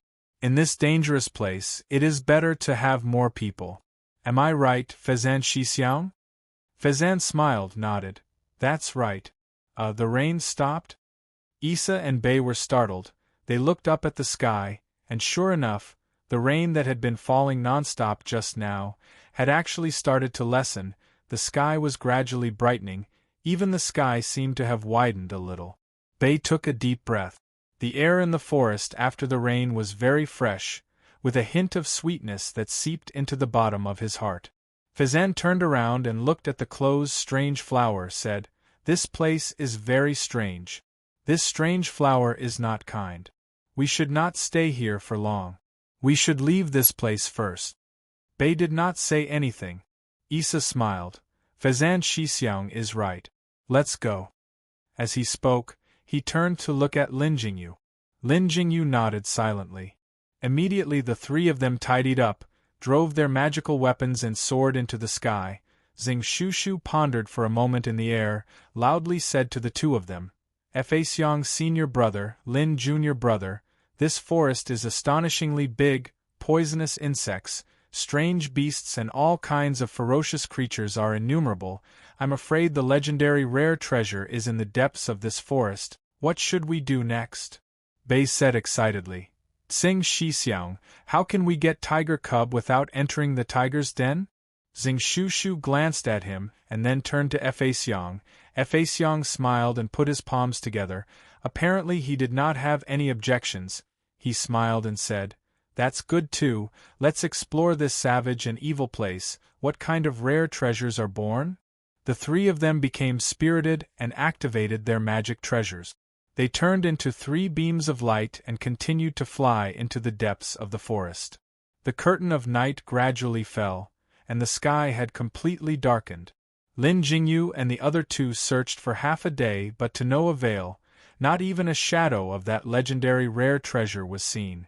Not only that, but in this strange forest, they had seen a lot of strange beasts and poisonous insects. Some of them were unimaginable. Sometimes when they flew past a big tree in midair, a withered branch on the tree suddenly turned into a gray poisonous insect, opened its mouth and bit over. Although the three of them relied on their own outstanding cultivation and were all outstanding talents in their respective sects, they couldn't help but be secretly shocked as they passed through this series of events. The night was getting darker. The three of them discussed for a while and happened to find a big rock in the forest. It looked flat and the three of them landed on it to rest. Xing Shushu cautiously walked to the side and stayed alert. At the same time, he wielded his magic weapon, the Xianyuan sword. Against the dim light, he carefully picked and picked. Finally, he picked some relatively dry branches and prepared to start a fire. Bei watched from the side. Suddenly he could not help but gave a bitter laugh. Issa heard it and looked at him. He knew what he was thinking. He could not help but also laughed out. In the 2,000 years since Qing Yun's sect was established, the one who picked firewood the most carefully would be Issa today. Turning back, Issa took out a fire starter. But the heavy rain in the day had dampened the firewood. After half a day, a lot of thick smoke came out. Then the fire was lit. Fa Xiang looked around, saw that the forest was shrouded in darkness. After hesitating for a moment, he signaled to Bei and Xing Shushu, signaling them to sit closer together, then took a deep breath. His mouth slowly chanted. The magical weapon Reincarnation Pearl slowly appeared in his hand. A moment later a gentle golden light flashed, expanded out and formed a 6-chi radius golden halo, enveloping the three of them within. In the night, the three of their faces under the gentle light of the Reincarnation Pearl reflected a faint golden color. Lin Jingyu and Xing Shushu were both from prestigious sects. Naturally they could see clearly Fa Xiang's skill, although Lin Jingyu had a grudge against him, but like Xing Shushu, immediately they revealed a look of admiration. Xing Shushu smiled and said, "Fa Xiang senior brother good power, respect, respect." Fa Xiang smiled and said, "There are too many poisonous insects here. I'm afraid this small firelight is not enough to defend. With this Prajna heart circle, Tonight we don't have to worry about these ordinary poisonous insects." After speaking, he smiled faintly at the two of them. His eyes intentionally or unintentionally glanced at Lin Jingyu. Lin Jingyu glanced at him, slowly lowered his head, and did not say anything. Fa Xiang slowly shifted his gaze back, looked at that small fire in the middle of the three of them, the firelight reflected in his eyes, not knowing what he was thinking in his heart. The atmosphere gradually quietened down. The three of them did not speak again. They could only hear the deep night around them. In the heavy darkness, the wind suddenly started to blow. The sound of the wind was like a whimper, like a heartbroken girl crying alone. It gently drifted in the forest. It swept past the treetops and brushed past the leaves. The entire dark forest, in this pitch-black night, suddenly seemed to come to life, as if it had opened its chest, allowing its descendants to freely and actively sing in its boundless expanse of chest. The night deepened. The wind blew past the treetops. The firelight wavered. Fa Xiang closed his eyes and meditated. Issa seemed to be tired too. He lay beside the fire. He seemed to have fallen asleep. Only Bei was still sitting on the other side of the fire. He did not feel sleepy. His eyes were bright. He stared blankly at the burning fire. Slowly, he stretched out his hand and took a branch. With a sound, it broke into two and gently threw it into the fire. The fire slowly swallowed the branch. It looked more vigorous. Bei suddenly felt something. He looked to the side. Fa Xiang had opened his eyes. Lin Junior brother. As if concerned about the sleeping Issa, Fa Xiang lowered his voice. "Why aren't you resting?" Fa Xiang looked away. He looked at the fire again. After a while, he faintly said, "Master, aren't you also not sleeping?" Fa Xiang said, "Little monk has always meditated and rest. It has become a habit. But Lin Junior brother, you are still young. You should rest more." Fa Xiang was silent. After a long while, he suddenly said, "These 10 years, I seldom sleep." Fa Xiang frowned. He felt strange. "What is it?" The fire in front of him was reflected in Bei's eyes. It flashed. He slowly said, "Whenever I close my eyes, I will think of the innocent villagers who died tragically. I will think of Xiaofan brother, who has unfortunately fallen into the evil way." Pa! A crisp sound reverberated in the deep night. Bei broke the branch in his hand again, and slowly threw it into the fire. The night was dark. The forest in the darkness seemed to be roaring in the distant silence. Fa Xiang quietly looked at Bei, that young man beside the weak fire. His figure seemed lonely but so stubborn. After a long while, he looked away. He looked at the reincarnation pearl floating in the air in front of him. He suddenly said, "You still miss Zhang Xiaofan?" Bei did not answer. He looked at Fa Xiang with his cold eyes. Fa Xiang's eyes had a faint pain, but his voice was still relatively calm, unhurriedly said, "These 10 years, he joined the evil sect Ghost King sect and is now already the vice sect leader position of Ghost King sect. Everyone in the world knows that sooner or later he will be the next Ghost King sect leader." He slowly turned his head. He met Bei's eyes. The corner of his eyes seemed to twitch. But he still continued. "These 10 years, he killed people like flies. Killing is second nature to him. Even the evil sect people called him Shuigongzi. He is regarded as a great calamity by the entire good faction." "Enough!" Bei suddenly shouted. He clenched his teeth. His hands clenched into fists. Veins could be seen indistinctly. Fa Xiang stared at him. But he still continued. "If one day you face him, what will you do?" The night turned cold. It was as if the entire heaven and earth were cold and emotionless. Bei's handsome face was gently reflected by the fire. He slowly closed his eyes and breathed deeply. "He is my brother." After an unknown amount of time, amidst the silence, Lin Jingyu suddenly spoke like that, resolute and decisive, without the slightest hesitation. Fa Xiang looked at him and did not speak. Bei slowly lowered his head. His voice also became deeper. I know. He has already sunk into the evil faction. There is no way to turn back. When I meet him again in the future, most likely it will be an irreconcilable enemy. Apa. He broke the third branch. He slowly placed it into the fire. He quietly said, "Just that whether we fight to the death or to be irreconcilable enemies, I don't care what you good faction seniors think. In my heart, even if the good and evil faction are irreconcilable enemies, sooner or later we will have a battle. No matter if he wants to kill me or I want to kill him, I will still treat him as my brother." He smiled. With some bitterness and determination, he faintly said, "He is my only brother in this lifetime." Nobody spoke. The ancient forest became quieter. In the cold wind, there seemed to be someone in the treetops, in the distant horizon, quietly sighing. Chapter 185. Xing Shu suddenly opened his eyes, flipped over and sat up, his brows tightly furrowed, as if he was concentrating on listening to something, which instead gave Fa Xiang and Lin Jingyu a fright. Lin Jingyu said in surprise, "Xing, senior brother, what is it?" Xing Shu's face was solemn, said, "Something is not right, all of you listen." Fa Xiang and Lin Jingyu were shocked. They were deep in their conversation and for a moment did not notice the movements around them.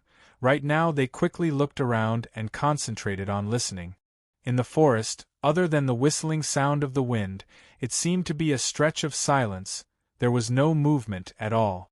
But after a moment they frowned at the same time. Far away, a light but closely packed rustling sound was heard, like hundreds of insects crawling in the night, although they could not see clearly through the darkness, and that sound seemed to be very far away, but this kind of fine sound made one's hair stand on end.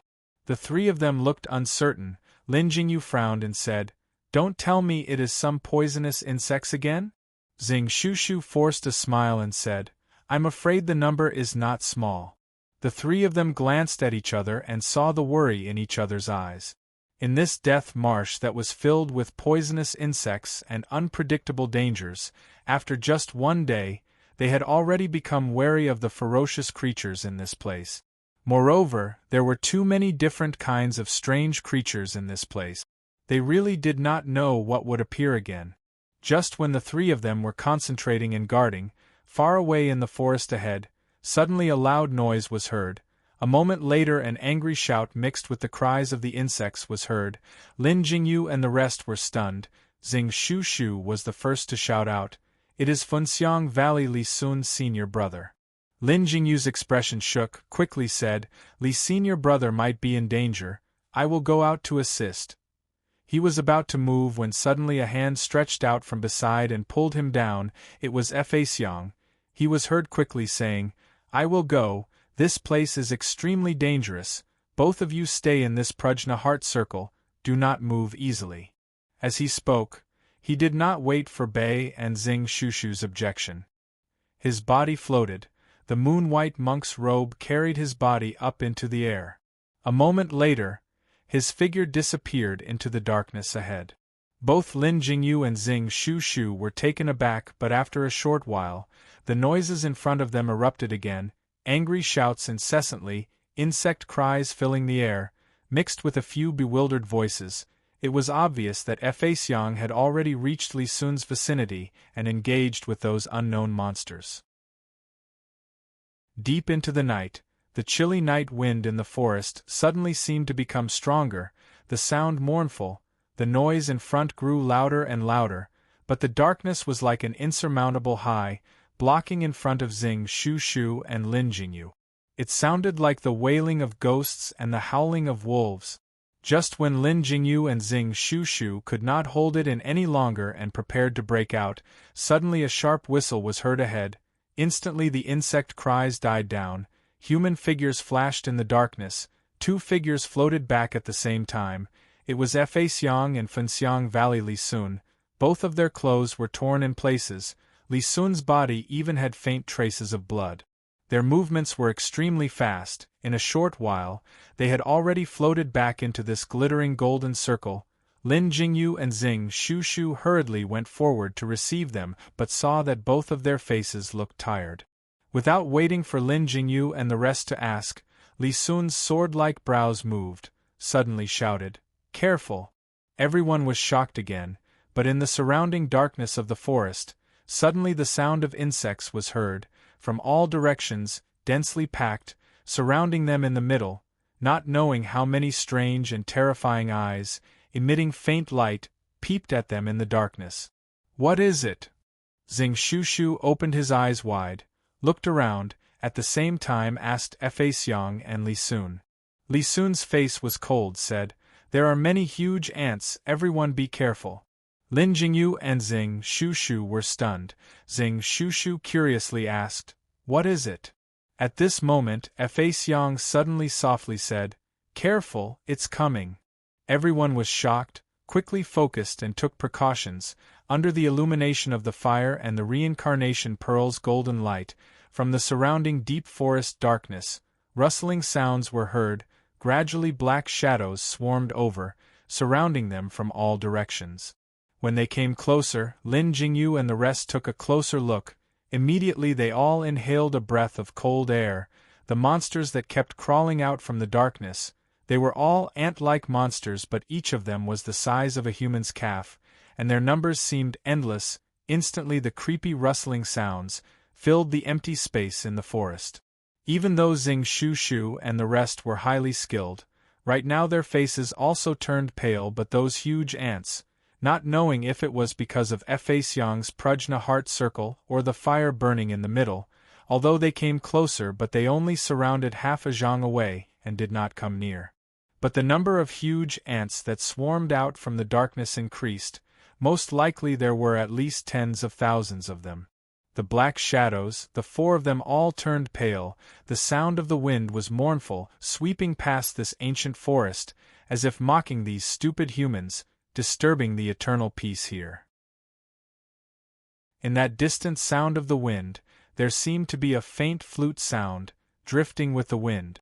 Li Xiang's countenance changed again, suddenly raised his voice and shouted, "Which evil sect evildoer, pretending to be mysterious here?" His shout was not small. In an instant even the sound of the wind seemed to stop temporarily. This time not only Xing Shushu and Lin Jingyu, even Fa Xiang was shocked. When he went out to receive Li Xiang, he only saw countless of huge ants and did not discover any evil sect people. Immediately he asked, "What, these huge ants are the evil sect evildoers doing?" Li Xiang snorted, his eyes sharp, looked around and said, "That's right, at night, I suddenly met a strange man nearby. After asking, that person immediately turned hostile and attacked, using the evil sect's evil skills.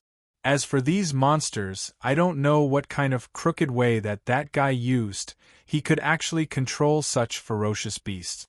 Li Xiang had not finished his words. Suddenly someone in the darkness laughed lightly and said, "This good faction hero's words are really logical, but I remember that it was you who attacked me first." The voice was a man's voice. It sounded like he was not old, but the voice was erratic. For a moment it was hard to tell where he was. Li Xiang's countenance changed. In such a disadvantageous situation, he did not have a trace of fear, loudly said, "Since you are the evil sect evildoer, naturally I have to subdue the evil. If you are a man, then stand out. We will duel for 300 rounds, using these ignorant beasts. What kind of hero are you?" That man suddenly laughed, indifferently said, "Heroes are for you good faction heroes, it is not my turn." As he spoke, the sound of a flute faintly rang out. The giant ants suddenly parted, opening up a path. A young man slowly walked out from the darkness, and stood outside the golden prajna heart circle. He stood there with a smile on his face, his bearing elegant. It was Wan Du Clan Qin Wuyen. Fa Xiang's face was grim, carefully assessed him, suddenly said, "Young age, unfathomable skills and able to control thousands of poisonous insects.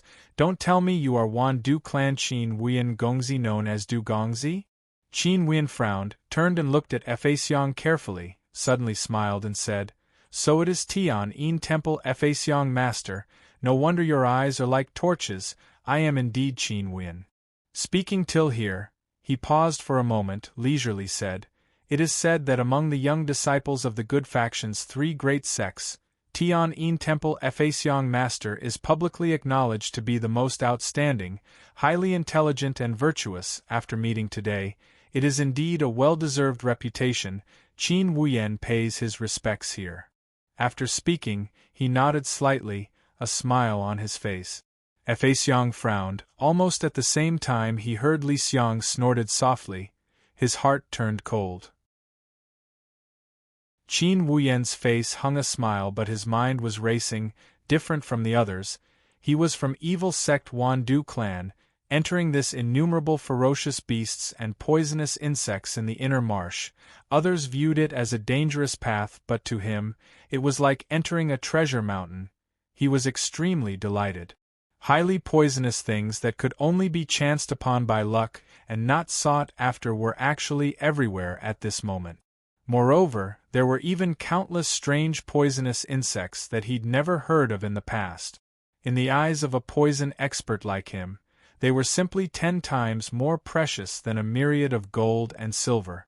Wandu clan in the evil sect had always been a maverick, although their cultivation methods and the other sects were all derived from Tian Shu. But what they inherited and passed down was actually a miraculous cultivation method supplemented with various kinds of strange poisons to enhance their cultivation. Therefore, for several hundred years, the group of highly skilled martial artists who came out from this sect were often great experts in using poison. And to be able to find the strongest and most poisonous things, to Wandu clan members, the help in their cultivation was immeasurable. Qin Wuyan was the current Wandu clan head god of poison's last disciple. His innate talent was extremely high, and in the way of using poison, after entering this inner marsh, once he saw the scene, he was immediately pleasantly surprised, and for the past few days, he had collected many poisonous things and even encountered the unique poisonous giant ants in this death marsh. Qin Wuyan tried using Wandu clan's demon control flute. Perhaps the evil sect's Tian Shu indeed contained the unfathomable good fortune of heaven and earth. This kind of savage, ferocious creature was actually successfully controlled by Qin Wuyan using the skill passed down from Tian Shu. While Qin Wuyan was overjoyed, he suddenly met Fenxiang Valley Li Sun, who landed nearby. Both of them did not get along and fought. Qin Wuyan straightforwardly summoned these innumerable, death marsh giant ants. Although Li Sun's skills were high, but being surrounded by these innumerable giant ants, immediately he could only defend. If not for Feixiang's timely arrival, he would have suffered a great loss. Just that the current situation, together with Feixiang, Xing Shushu and Lin Jingyu, Li Sun, the 4 of them, were trapped by this young but extremely skilled Qin Wuyan. Chapter 186. Qin Wuyan's gaze turned, looked at the 4 of them one by one. With his foresight, naturally he could tell that these 4 were outstanding talents. If he were to rely on his real skills, most likely he would not be able to gain any advantage in front of the 4 of them. Just that Wandu clan had always been unconventional in their cultivation, many strange skills, or should it be said evil and crooked ways. Qin Wuyan right now was controlling this huge pile of death marsh giant ants, and in addition to the numerous poisonous creatures on him, he was not afraid at all. Instead, his expression was as usual. Looking at this scene, it seemed that he still had the upper hand.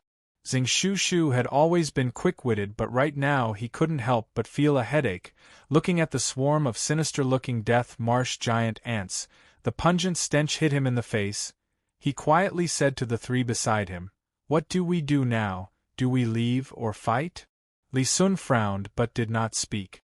Actually, with his usual character, he would definitely not retreat at this moment.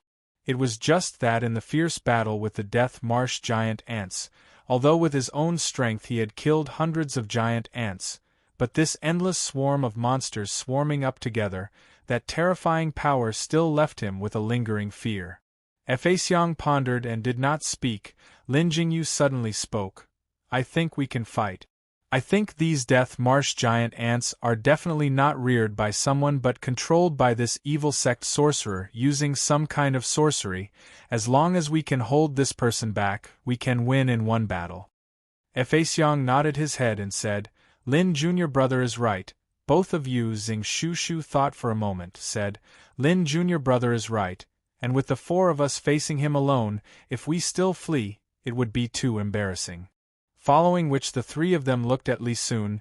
Li Sun was Funxiang Valley's most outstanding talent in recent years, and had always been arrogant, if not for Qin Wuyan summoning innumerable giant ants from who knows where, he would be the first to fight with Qin Wuyan. Right now, facing the other three's gazes, how could he afford to lose face? Naturally, he also resolutely said, Fight! Xiang immediately nodded his head and then quietly said, Later we will split into two teams. I will have to trouble Li senior brother and Zing Shushu senior brother to temporarily hold off these giant ants. Lin junior brother and I will attack that Qin Wuyan together. How about it? The three nodded in unison. While they were discussing, Qin Wuyan, who was standing at the periphery, was also thinking rapidly. Just now he controlled the huge ants to attack Li Sun, but Li Sun's high skills were still beyond his expectations. With just his strength alone, he killed close to 100 of those tough-skinned and hard bones plus highly poisonous huge ants. And from the looks of the other three people, most likely their skills were also not low, especially that Tianyin Temple Xiang. These few years his reputation was even greater. Not to mention other things, just looking at this Prajna heart circle before him, it faintly contained the great Buddhist exorcism power, actually caused the death marsh giant ant to instinctively leave that golden circle without his control. This level of cultivation was really not a small matter. Just as he was worrying about how to deal with these four people, there was a sudden whistling sound in front of him. With a flash of golden light, the Prajna heart circle retracted. The four people actually pounced at him together, and the giant ants beside him were also in an uproar. Qin Wuyan was not alarmed but instead delighted. With a loud laugh, his left hand flipped and a small black iron flute appeared, but he did not place it by his mouth to play and instead streaked across the air. His left hand tapped a few holes on the flute and immediately a low and quiet sound was heard in the air. The people did not seem to feel anything, but the innumerable death marsh giant ants seemed to have suddenly received some order. Immediately all of them started to move. One by one they bared their fangs and brandished their claws, pouncing towards the four good faction people. Li Sun and Zing Shushu had long expected such a situation. They moved forward at the same time, wielding their esper. The esper flashed with a bright light. Immediately the first dozen giant ants that pounced over were shaken away, but both of their arms also faintly hurt from the recoil. Li Sun after all had just fought with these giant ants and with experience. He was not surprised, but Zing Shushu's countenance changed, secretly thought that these beasts were really powerful. Both of them exerted their might and in a short while actually blocked the innumerable giant ants to the side. Lin Jingyu and Xiang transformed into a brilliant light, like lightning charged up. The Dragon Slayer's sword transformed into a jade-green light that shot up to the sky, immediately forcing the surrounding darkness back several zhangs, slashed down towards Qin Wuyan. The power of this sword was so great that even Qin Wuyan frowned, secretly thinking that these good faction fellows were really not easy to deal with. But looking at his expression, there was no sign of panic. His left hand was still waving the demon control flute, making strange sounds, directing the innumerable death marsh giant ants to surround and attack. A dagger radiating clear light appeared in his right hand, barely blocking Lin Jingyu's sword. Xiang, who was watching from behind, frowned, recognized that this dagger was the rare treasure of Wandu clan used by the god of poison in the Battle of Qin Yun 10 years ago, said in a deep voice, "Sever yearning?" Qin Wuyan was stunned. A trace of admiration flashed past his eyes. While holding off Lin Jingyu, he said, "Xiang master is indeed knowledgeable. It is indeed Sever Yearning's celestial dagger." Xiang flashed to Lin Jingyu's side but was not in a hurry to make a move, indifferently said, A pity such a divine weapon, with your distinguished self's talent, instead you have gone astray. Why not repent and be saved? Qin Wuyan laughed, his left hand waving the flute, his right hand the dagger flashing. Suddenly he took 5 steps, his figure elegant and at ease, recited, a beauty far away, yearning bitter, a few words of gratitude, difficult to repay. 10 years of love, 100 years of crossing, not sever yearning, can't bear to care. His usually peaceful face, right now a faint purple gas suddenly surfaced, with the clear brilliance of the sever yearning celestial dagger in front of him. Instantly the clear light flourished, gradually suppressing the jade-green light of the dragon slayer sword. At the same time a rare arrogant look appeared on his face. In a clear voice he said, Master sees me sinking into the evil way, I instead laugh at Master's infatuation. The 10,000 ways in this world are in reason, don't tell me your shore is the shore, my shore is the sea? Feixiang smiled, did not take his words to heart, was about to help Lin Jingyu when suddenly from the clear light in front of Qin Wuyan, Lin Jingyu's voice was heard firmly. 10,000 ways in heaven, originally as one, righteous heart is in the hearts of the people. You are the evil, I am the good, I will exterminate the demon and subdue the evil. A clear whistle, the dragon slayer sword roared loudly, the jade-green light glimmered, charged up to the sky, broke out from the clear light. Instantly the thousands of sword energy, like rain, covered the sky and covered the earth, charged towards Qin Wuyan. Qin Wuyan frowned. He did not expect this person to be so valiant. Right now he only needed to use the sever-yearning celestial weapon to pursue, and most likely, he would be able to injure him seriously, but the dragon slayer sword in front of him with an indomitable, invincible sword. He knew he would not be able to withstand it and could only evade. With this distraction, his hands slowed a little, and the controlling demon flute that was controlling the death marsh giant ants could not be attended to for the moment. Xing Shu and Li Sun, who were bitterly resisting at the back, finally managed to catch a breath. Although it was only a short while, but these ferocious giant ants were charging forward without fear of death. It was really a headache for them. Xing Shu opened his mouth and shouted, Hey, Feixiang senior brother, what time is it now and you are still enlightening others? Please do it quickly, or else if we are eaten by these beasts, you will have to chant the rebirth incantation for me. Feixiang laughed bitterly and did not say much, watching Qin Wuyan resisting Lin Jingyu's wave after wave of attacks.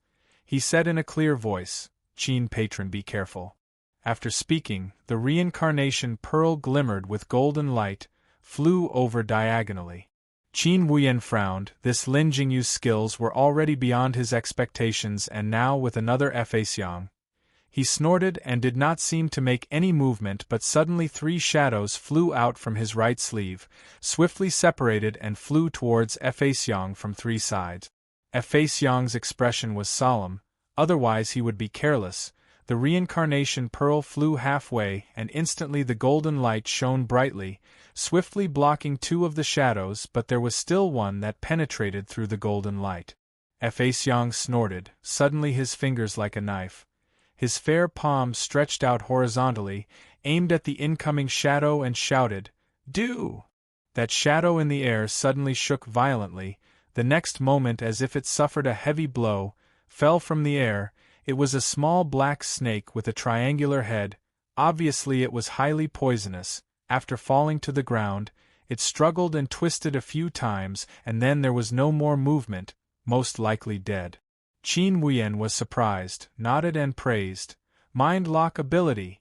Indeed worthy to be the Buddhist sect Tianyin Temple No. 1 successor. Master's skills are high. I really admire it, but master killing so casually. I wonder if Buddha will blame you? Feixiang had yet to speak. Lin Jingyu had already attacked with all his might, enveloping Qin Wuyan in a sheet of jade-green light. He sneered and said, All of you evildoers, usually you kill countless, commit uncountable sins, and at this moment you are still questioning others with a righteous face, really shameless. Qin Wuyan laughed, avoided the dragon slayer sword's unstoppable edge. the severed yearning divine dagger glowed with clear light and counterattacked. At the same time his right hand shook. In a short moment 7 or 8 shadows flew out from his sleeve, brown, black, dark red, scarlet yellow, borrowing the brilliant light from the magical weapons. The crowd could only see that they were all kinds of scorpions, centipedes and other highly poisonous creatures, all charged towards Xiang. For the moment he was blocked at a distance, unable to come over. Chapter 187. Everyone was speechless, thinking that the evil sect sorcerers were indeed strange. So many poisonous insects hiding on their bodies, and they were not afraid of being bitten. Xing Shu, who was far away, thought the furthest. He actually thought that if his senior and junior sisters saw these countless poisonous insects, would they be so frightened that their bodies would turn to jelly and they would not even be able to lift up their magical weapons? Just as this thought flashed through his mind, his hand loosened, and he was almost bitten by a giant ant. Fortunately, it only bit the edge of his shoe. This was no small matter, and he hurriedly focused his mind to deal with it. Just that he and Li Sun had to deal with these countless huge ants at the same time, the pressure was really too great. In this short period of time, both of them had killed another 100 huge ants, but these beasts seemed to be endless and continued to swarm over. Xing Shu and Li Sun looked at each other. Both saw the intention to retreat in each other's eyes. Xing Shu was about to turn back and urge them again, but from the corner of his eyes, a faint blue light flashed past deep in the forest. He subconsciously was startled. Qin Wuyan frowned tightly. Almost at the same time, the intention to retreat sprouted in his heart. Today these 4 people were really not easy to deal with. The Death Marsh huge ants, which he thought were invincible, were actually blocked by those 2 people, and could not take a step forward for a long time. And here, this Qin Yun sect disciple's Dragon Slayer sword attack was really something he had never seen in his life. From time to time he would see him pressing forward with an indomitable will and leaving no way out. It was really a headache. And the various poisonous creatures over there seemed like they would not be able to stop Xiang for long. If they waited for this person to come over, most likely the situation would be lost. Qin Wuyan was the god of poison's proudest disciple. Although he was young, but he was extremely decisive. Right now he made a prompt decision. His right hand shook and another 3 different toads flew out to entangle Xiang. His right hand, the severed yearning, shone brightly and suddenly launched a massive counterattack. The attack was so ferocious that even Lin Jingyu had no choice but to retreat a few steps. Taking advantage of this moment, Qin Wuyan suddenly stood up, distanced himself from the rest, laughed and said, "Let's end it here tonight." Before he finished, suddenly Xing Shu shouted loudly, "Lu's senior sister, quickly stop this person." Qin Wuyan was shocked. From the corner of his eyes he saw a blue light suddenly appearing in the darkness beside him. Although he was shocked, he did not panic. A severed yearning was already in front of the blue light. He was confident that no matter how powerful this sword was, he would be able to withstand it. Unexpectedly, in the dark night, although the blue light appeared, in the mournful sound of the wind, suddenly the entire world instantly became silent. From the other side of the darkness, a cold feeling silently surged over, forcefully collided with his right side.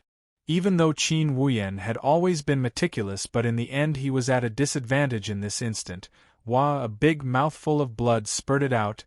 The clothes on his chest were dyed red, but in this life and death situation, he forced himself to take a breath. The next moment sounds from his right arm incessantly. In a blink of an eye, several poisonous monsters were released, obstructing the group. At the same time he flew back far away. After a long time his resentful voice was heard. His voice was already weak, but it was still very mournful. Sternly said, "Ghostly, consider yourself ruthless. We'll settle this score in the future." The sudden change, everyone was stunned for a moment. Just that Qin Wuyan suddenly disappeared. The numerous Death Marsh huge ants lost control for a moment, but these ferocious beasts had always been bloodthirsty. Instead they charged up even more ferociously. Xing Shushu and Li Sun could not withstand them, and after a moment even Fa Xiang and Lin Jingyu were also surrounded. And that blue light in the air floated up, paused slightly in the air and suddenly disregarded the people in the forest, like thunder, as fast as lightning, charged into the other side of the darkness. And there someone snorted, and then dark green light shone but did not have the intention to fight, immediately turned and left, just that blue light refused to give up and immediately chased after them. What kind of skills did those two people have? In a blink they only left afterimages. A moment later, not even their shadows could be seen. Fa Xiang and the rest shouted and simultaneously flew up, leaving the ground. Those huge ants did not have any opponents. Many of their companions had died for no reason. They must have been extremely enraged and roared incessantly at the sky. Fa Xiang and the rest could not be bothered with those beasts and quickly raised their eyes to search. Unexpectedly, in just a short while, the forest became pitch black again. That one green, one blue light had gone somewhere. They couldn't help but looked at each other in dismay. After a long while, Xing Shushu suddenly quietly said, "Is it him?" Fa Xiang was silent for a moment. A complicated expression flashed past his eyes, but eventually he still sighed and said, "It should be him." Both of them looked at each other and at the same time at Lin Jingyu, only to see that young man standing in the air, the night breeze blowing past, making his clothes flutter. On his handsome face there was no expression, but that pair of eyes kept staring at this dark forest, in a daze. Deep into the night, the ancient forest was quiet, as if even the sounds of the insects in the depths of the darkness had suddenly disappeared. Even the sound of the wind blowing in the forest became more mournful and bitter, as if narrating the sorrow of the night. The green light flashed past in the darkness, like a light passerby stepping into the darkness, but that blue light behind him suddenly appeared. It was this dazzling light, dashed into the darkness, forcing the darkness back, closely pursuing that green light. That green light suddenly shuttled back and forth in the forest, suddenly flew high, its speed getting faster and faster, but no matter what it did, it could not shake off that blue light behind it. Looking up from the darkness, the blue light seemed to be disregarding everything, pursuing relentlessly, not willing to give up. Who was it, quietly sighing in the darkness? Who was it, opened his heart in the night? The darkness surged in from all directions and then retreated.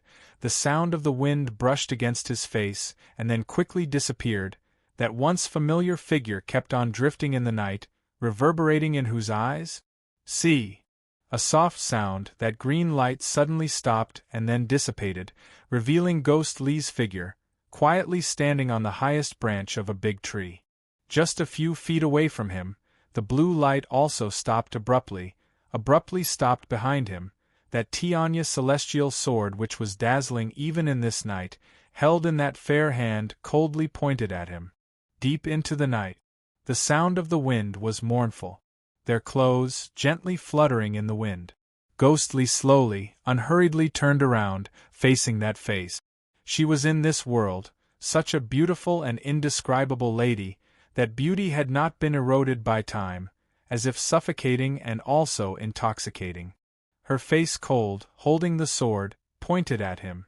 Tianya like frost-cold sword edge, just inches away from him, even on his throat, he seemed to feel that trace of coldness. And inexplicably, deep in his heart, that faint sorrow. The wind blew the treetops, their bodies also swayed gently in the night breeze. No one said anything. They just stared at him quietly. These 10 years of time, suddenly, from his heart, bit by bit slowly churned, surged in his heart. Her hand, holding the sword, as white as 10 years, not so long ago, did she ever hold it in her hand? He smiled, with a faint bitterness, softly said, "Are you still well?" Lu Sweki did not answer, did not say a word. Her lips were pale from biting hard. Her figure in the darkness was sad and beautiful. Ghostly, no Zhang Xiaofan, in this dark night without moonlight, in front of this girl, he suddenly seemed to have returned to 10 years ago. His body also seemed to be in the shadows, with an unknown slight tremble. "Why didn't you kill me?" that beautiful lady quietly said. The frost-like cold tianya, still in her hand, pointed at him. He looked at her eyes, they were so bright, like a silent flame. He lowered his head slightly. After a long time, he looked at his own figure, looked at her gently swaying in front of his shadow, faintly said, 10 years ago, in Crystal Hall, why did you disregard everything to protect me, speak up for me? Anan did not speak, only the corner of her mouth slightly moved, the hand holding the sword, so tight like afraid of something? In those bright eyes, who was it that was flickering? Shah Danan. Still did not change? In these 10 years, really did not change? She stared blankly, bit her lips, make herself still cold, make her eyes not blur. But, whose heart was it that was beating like this, beating intensely in the heart that had been cold for a long time, that faint gentleness that had been silent for a long time, quietly lingering in the countless nights, at this moment, suddenly blazed like a blazing flame, burning in the chest. At the corner of her mouth, there was a trace of bitterness, a faint moisture. Her hand holding the sword, slowly dropped down. She looked up at the sky. The wind blew her soft and beautiful hair, brushing against her fair cheeks. So, in the sky, it began to rain again?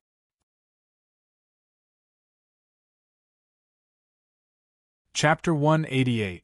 Rain started to fall from the sky. The rain was not heavy, the sky also looked a little dusky. This was already the second consecutive day of rain. Shao Ikai frowned tightly, suddenly turned his head and spoke to the person beside him. Yen Junior's sister, have you discovered anything? Standing with him was Funxiang Valley Yanhong. Ever since that day in the miasma where the good faction people were separated, Shao Ikai entered the inner marsh. Because the direction was different, he did not meet Feixiang, Lin Jingyu etc. but met Yanhong nearby. Although they were not from the same sect, but they felt close to each other, and these few days they traveled together.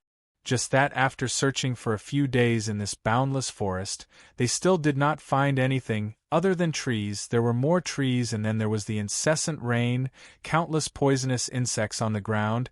It was really a headache, sometimes thinking about it. No wonder there was no one here. How was it a place for people to live? But even so, what should be done still had to be done. Shao Ikai and Yanhong searched the vicinity carefully.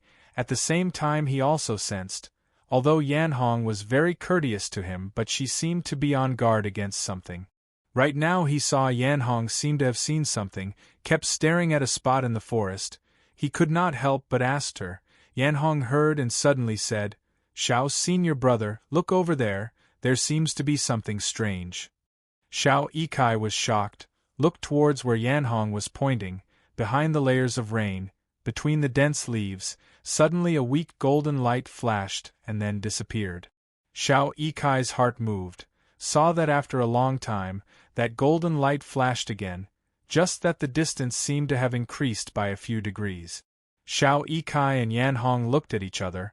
Both of them almost at the same time recalled the rumor about the unusual treasure omen. It was the huge golden light pillar shooting up to the sky. Could it be, after a while, both of them almost at the same time soared into the sky, dashed towards that direction as fast as lightning. And while they were flying, they seemed to subconsciously distance themselves from each other, at the same time secretly controlling their magical weapons tightly, not knowing if they were guarding against the unknown danger, or the danger around them. The two of them flew extremely fast and soon arrived near the glittering golden light. Avoiding the dense foliage, they saw that the forest was in a mess. There were broken brambles everywhere.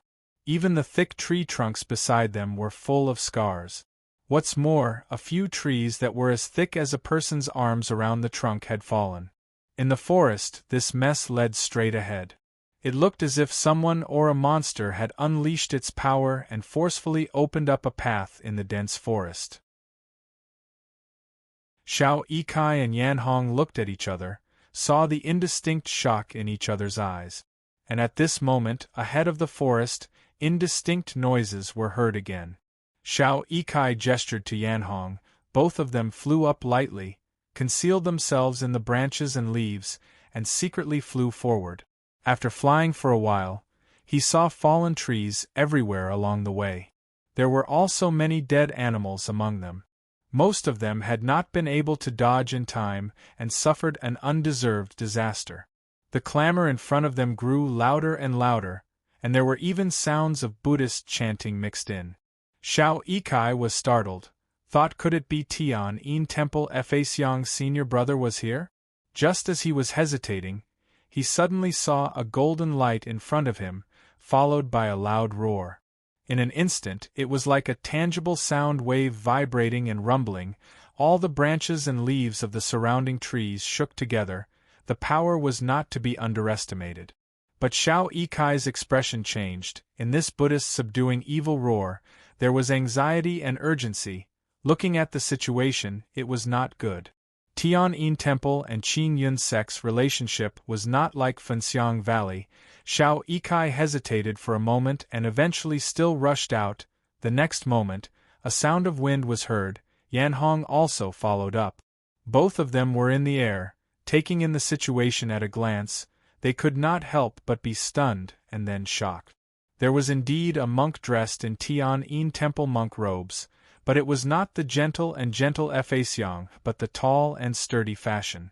Right now Fashion's monk robes were puffed up, an extremely thick vajra subduing evil staff, in his hand was waving like a violent storm, golden light flashing, protecting his entire body, at the same time his mouth was repeatedly roaring.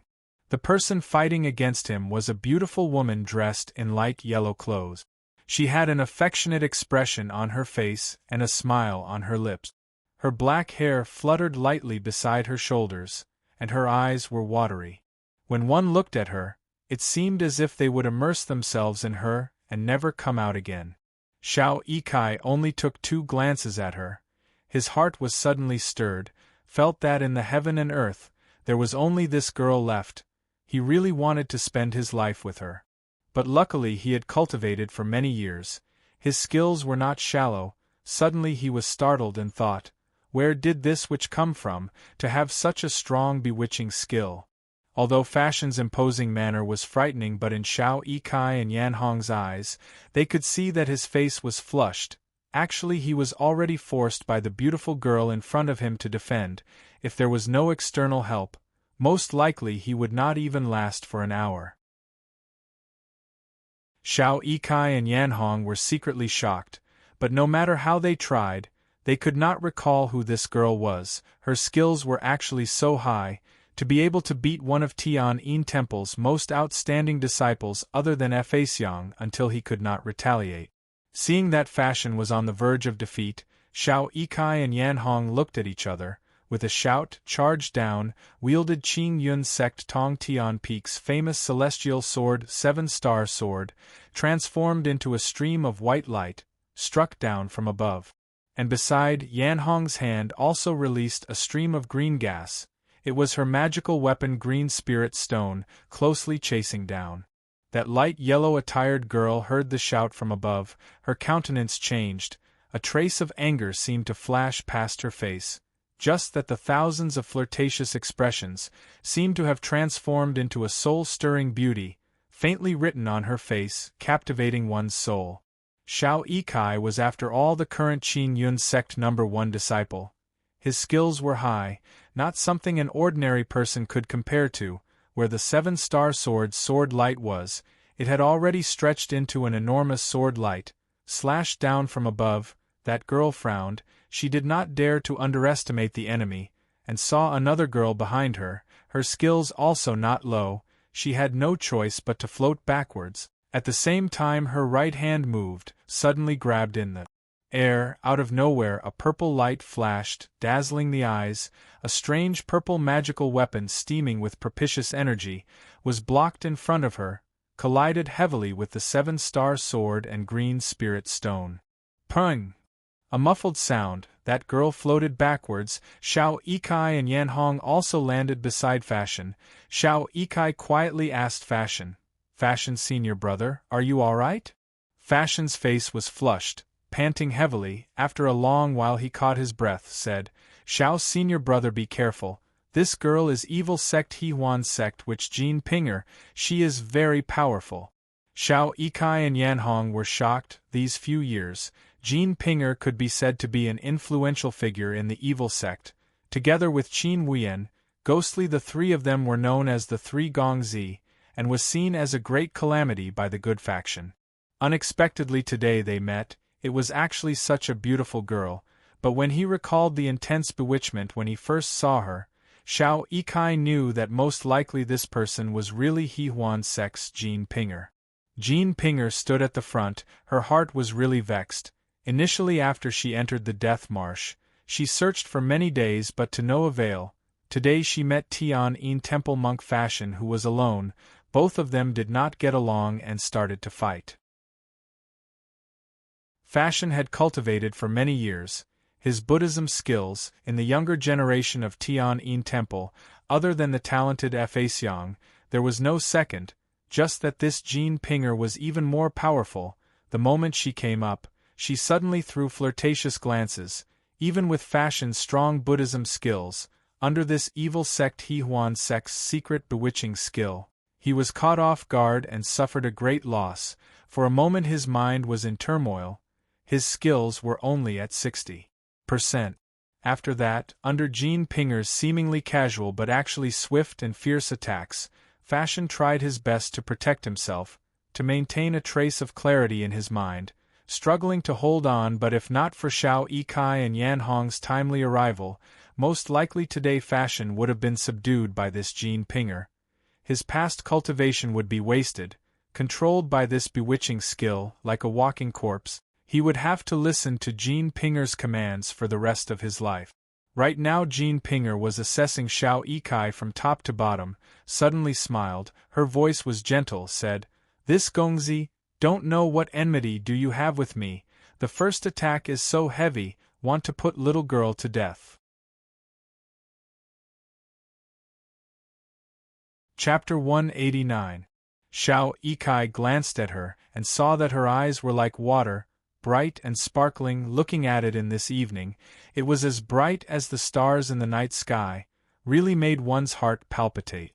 Xiao Yikai's palms could not help but sweated. He forced himself to calm down and did not look at her eyes, loudly said, "Miss must be from evil sect He-Huan sect, the famous Jin Pinger. I have long heard of your name." Jin Pinger smiled and said, "Oh, you recognize me?" Xiao Yikai said, "It is also the first time for me to meet Miss today. Just that Fashion Master is from Tianyin Temple, like our Qin Yun sect. We are both good faction people. For me to battle with Miss, it is also expected."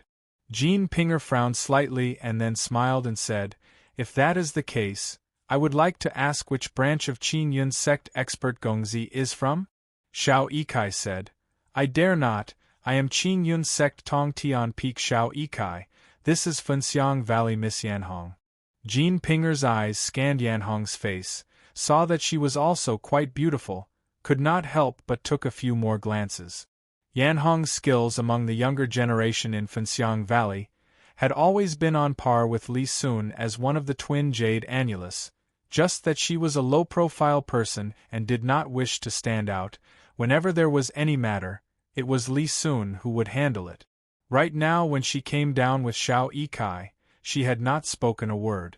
Just that right now, being stared at by Jin Pinger, she could not help but look at Jin Pinger. Unexpectedly, with this look, she saw that beautiful girl's skin was like snow, her features like a painting. After a while, even she could not help but feel slightly dizzy, couldn't help but was greatly shocked.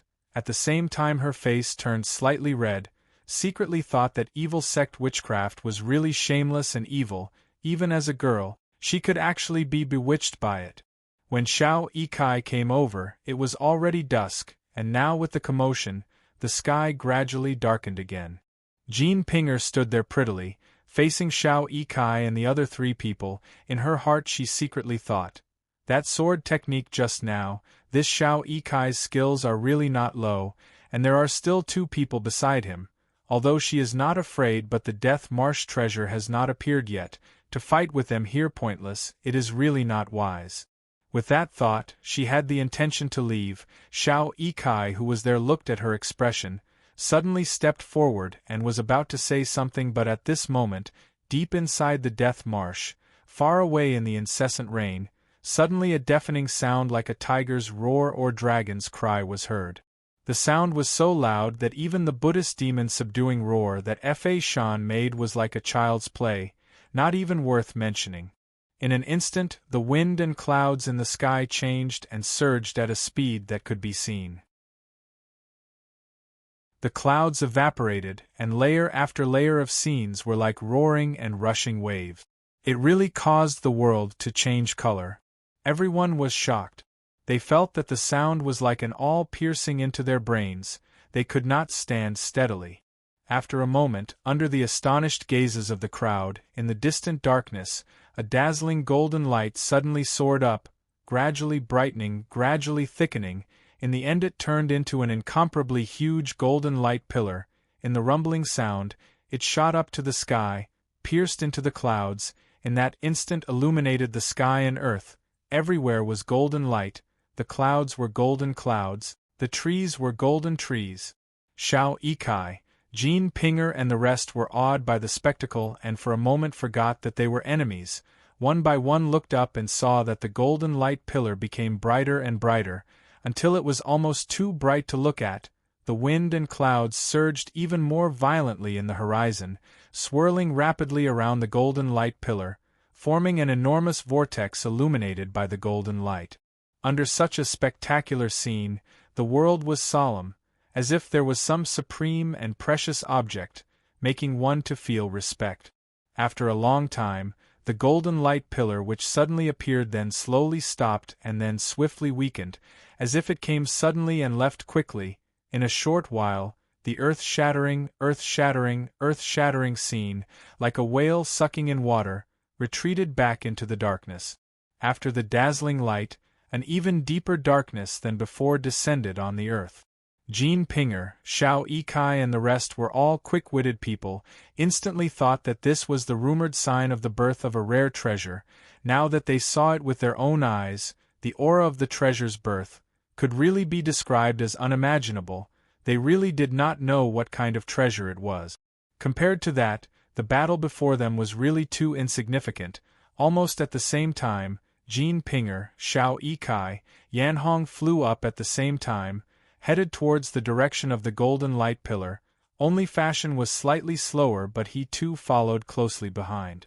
In the darkness, they turned into 4 rays of magnificent light, flew over, although the scale of that golden light pillar was really too big, and they were unable to pinpoint the exact location, but the birth of the rare treasure was obviously right before their eyes. Once they thought of that, these hard-working cultivators, how could their hearts not palpitate with eagerness? At the other corner of the Death Marsh's inner marsh, the strong wind brought about by the golden light pillar blew the dense forest leaves neatly to one side. Only Qing Long and Yu Ji, who were standing on the treetops, floated with the wind, unmoved. Following that spectacular heaven and earth scene slowly subsided, Qing Long heaved a long sigh, sighed softly and said, "The creation of heaven and earth, endless and endless, it is really not something that we mortals can understand. I have always prided myself on my erudition, never did I expect to see such an extraordinary scene today. Only then I know that there is always someone better out there." Yu Ji slowly retracted her gaze because of the black veil covering her face. Her face could not be seen clearly. After a long while she indifferently said, "When the golden light appears, the yellow bird will definitely appear. This sentence is engraved on the hidden dragon cauldron. Just that the yellow bird is an ancient celestial beast, the 9 heavens spiritual bird. Even the remnant ancient scroll, strange tales of deities and demons praised it incessantly. Don't tell me we can really deal with it?" Qing Long smiled and said, "Third sister, why do you have to worry so much? That year on the East Sea Lubo Hill, Ghost King sect leader used the entrapped dragon watchtower, inscribed on the hidden dragon cauldron for the first time, with the hidden dragon cauldron's ancient divine power. He subdued the rare beast Kuei Nyo in one fell swoop. From then we know that the four divinities' blood formation on the hidden dragon cauldron really has an extraordinary effect. Now that everything is ready, even Ghost King sect leader is at ease to let us come. What are you still worried about, unless you don't believe in Ghost King sect leader? Yuji was silent for a long time, faintly said, "Sect leader has great talent and bold vision. I have always respected him. Why would I doubt him? Just that, I always feel, four divinities' blood formation, this kind of strange and unfathomable thing, why should we go?" Qing Long's countenance changed, suddenly cut her off and said, "Third sister, this kind of matter is not something you and I can discuss in the future in front of outsiders. Never say it."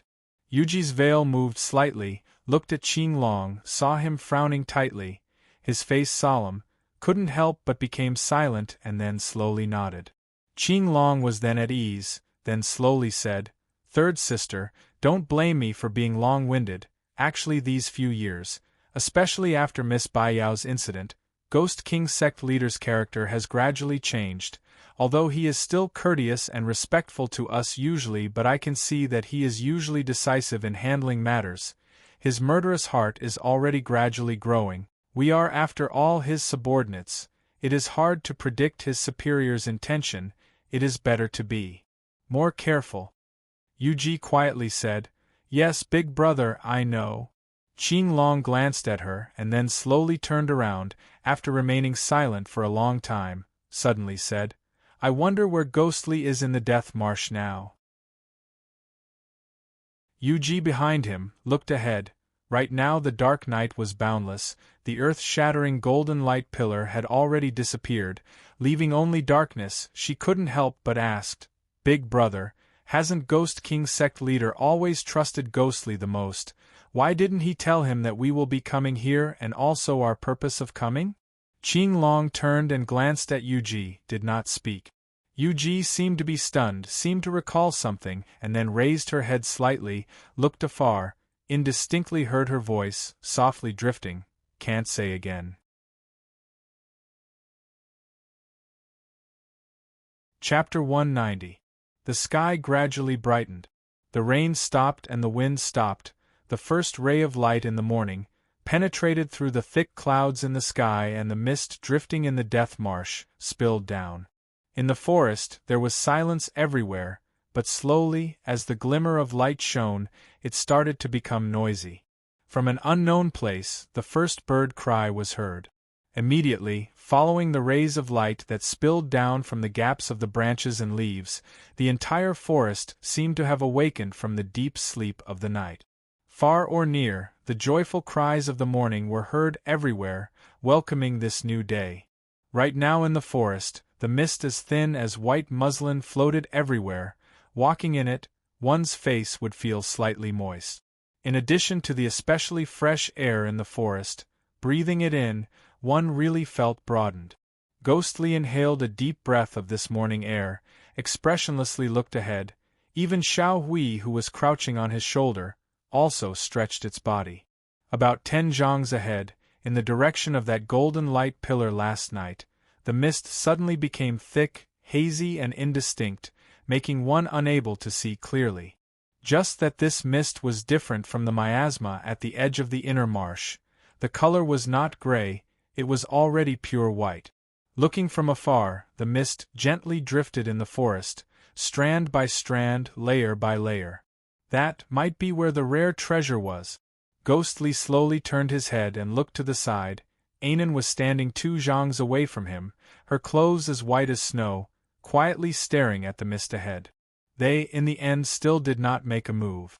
For the entire night, after that moment of surprise and indistinct excitement, between the two of them, it was a long silence. The distance between the two of them was only 3 chi, but it seemed to be a chasm even bigger than the forsaken abyss, deeply engraved between them, even more engraved in their hearts. Even when the brilliant golden pillar of light soared into the sky, they turned around and looked into the distance. Their faces were illuminated by the golden light in the sky. In this foreign and unfamiliar place, when they quietly looked over, they still felt a little chilly. The past events, after all, had changed. Lu Sweki seemed to feel something, turned her head and met Ghost Li's gaze. Her eyes were as clear as water. Maybe in the depths of her eyes there were faint ripples, but right now no one could see it. She looked at the man in front of her. He was standing beside her in the forest. Now that she looked at him carefully, she finally realized that he was no longer the young man from before.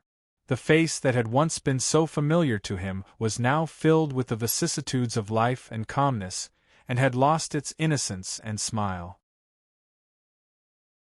She lowered her head slightly, her eyes like water, resting on the Tianya celestial sword in her hand, as if thinking about something. After a moment, her voice was light and fleeting, suddenly said, "You come back."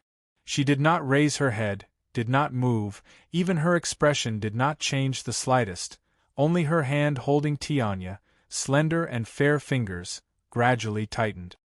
"Junior brother Zhang," she said softly. "Come back." These words were words that floated in the morning breeze. They surrounded him, and then, like stones, they rushed into his heart one by one. Ghostly breathed deeply, closed his eyes. The ice-cold, soul-absorbing stick in his sleeve, beside his hand, like the most loyal friend, had never left him. After a long time, when he opened his eyes, there was a faint smile on his face. He slowly said, "This name, I will not use it for a long time." Lu Sweki's lips twitched, slowly raised her head, but in the end she did not say anything. She was silent. They had been standing like that, but the distance between them, right now, seemed to have widened. The morning light shone on that beautiful girl's face, slowly exuding a soul-stirring beauty. The mist in the forest also seemed to be attracted by her, gently danced around her. In that instant, her face also seemed to blur. Lu Sweki turned, strode forward, without saying anything, walked towards the depths of the mist, leaving that man behind her. Just that, when her figure was gradually blurring in the mist, suddenly she heard that man's voice, unhurriedly said, "Will you kill me?" Her figure disappeared in the white mist. No one could see her eyes, her expression, her body. In this silent morning, not knowing how long had passed, her drifting voice was heard from the mist. "I will. So when you can kill me, feel free to do so." The sky was bright, but the feeling of walking in the mist was still dusky. The mist in this place was much thicker than other places, and one could not see too far. Ghostly walked in the forest. He had already discovered that other than the mist, although it was still a forest, but it was very different from the outside. Apart from the towering trees that still stood tall in the fog, there were very few thistles and thorns on the ground like in the forest outside. Perhaps it was because the fog here was too thick and the sunlight couldn't be seen. But the most surprising thing was, the numerous poisonous insects, ferocious beasts and rare flowers and plants that once covered the entire Death Marsh forest, suddenly disappeared. Ghostly walked in this forest for at least an hour and did not even see a single poisonous insect. Here, there seemed to be no animals at all, a deathly stillness. Ghostly frowned and continued to walk forward. Xiao Hui on his shoulder had also quietened down, its hands clutching tightly onto his clothes, but a pair of intelligent eyes were still darting around, constantly looking around.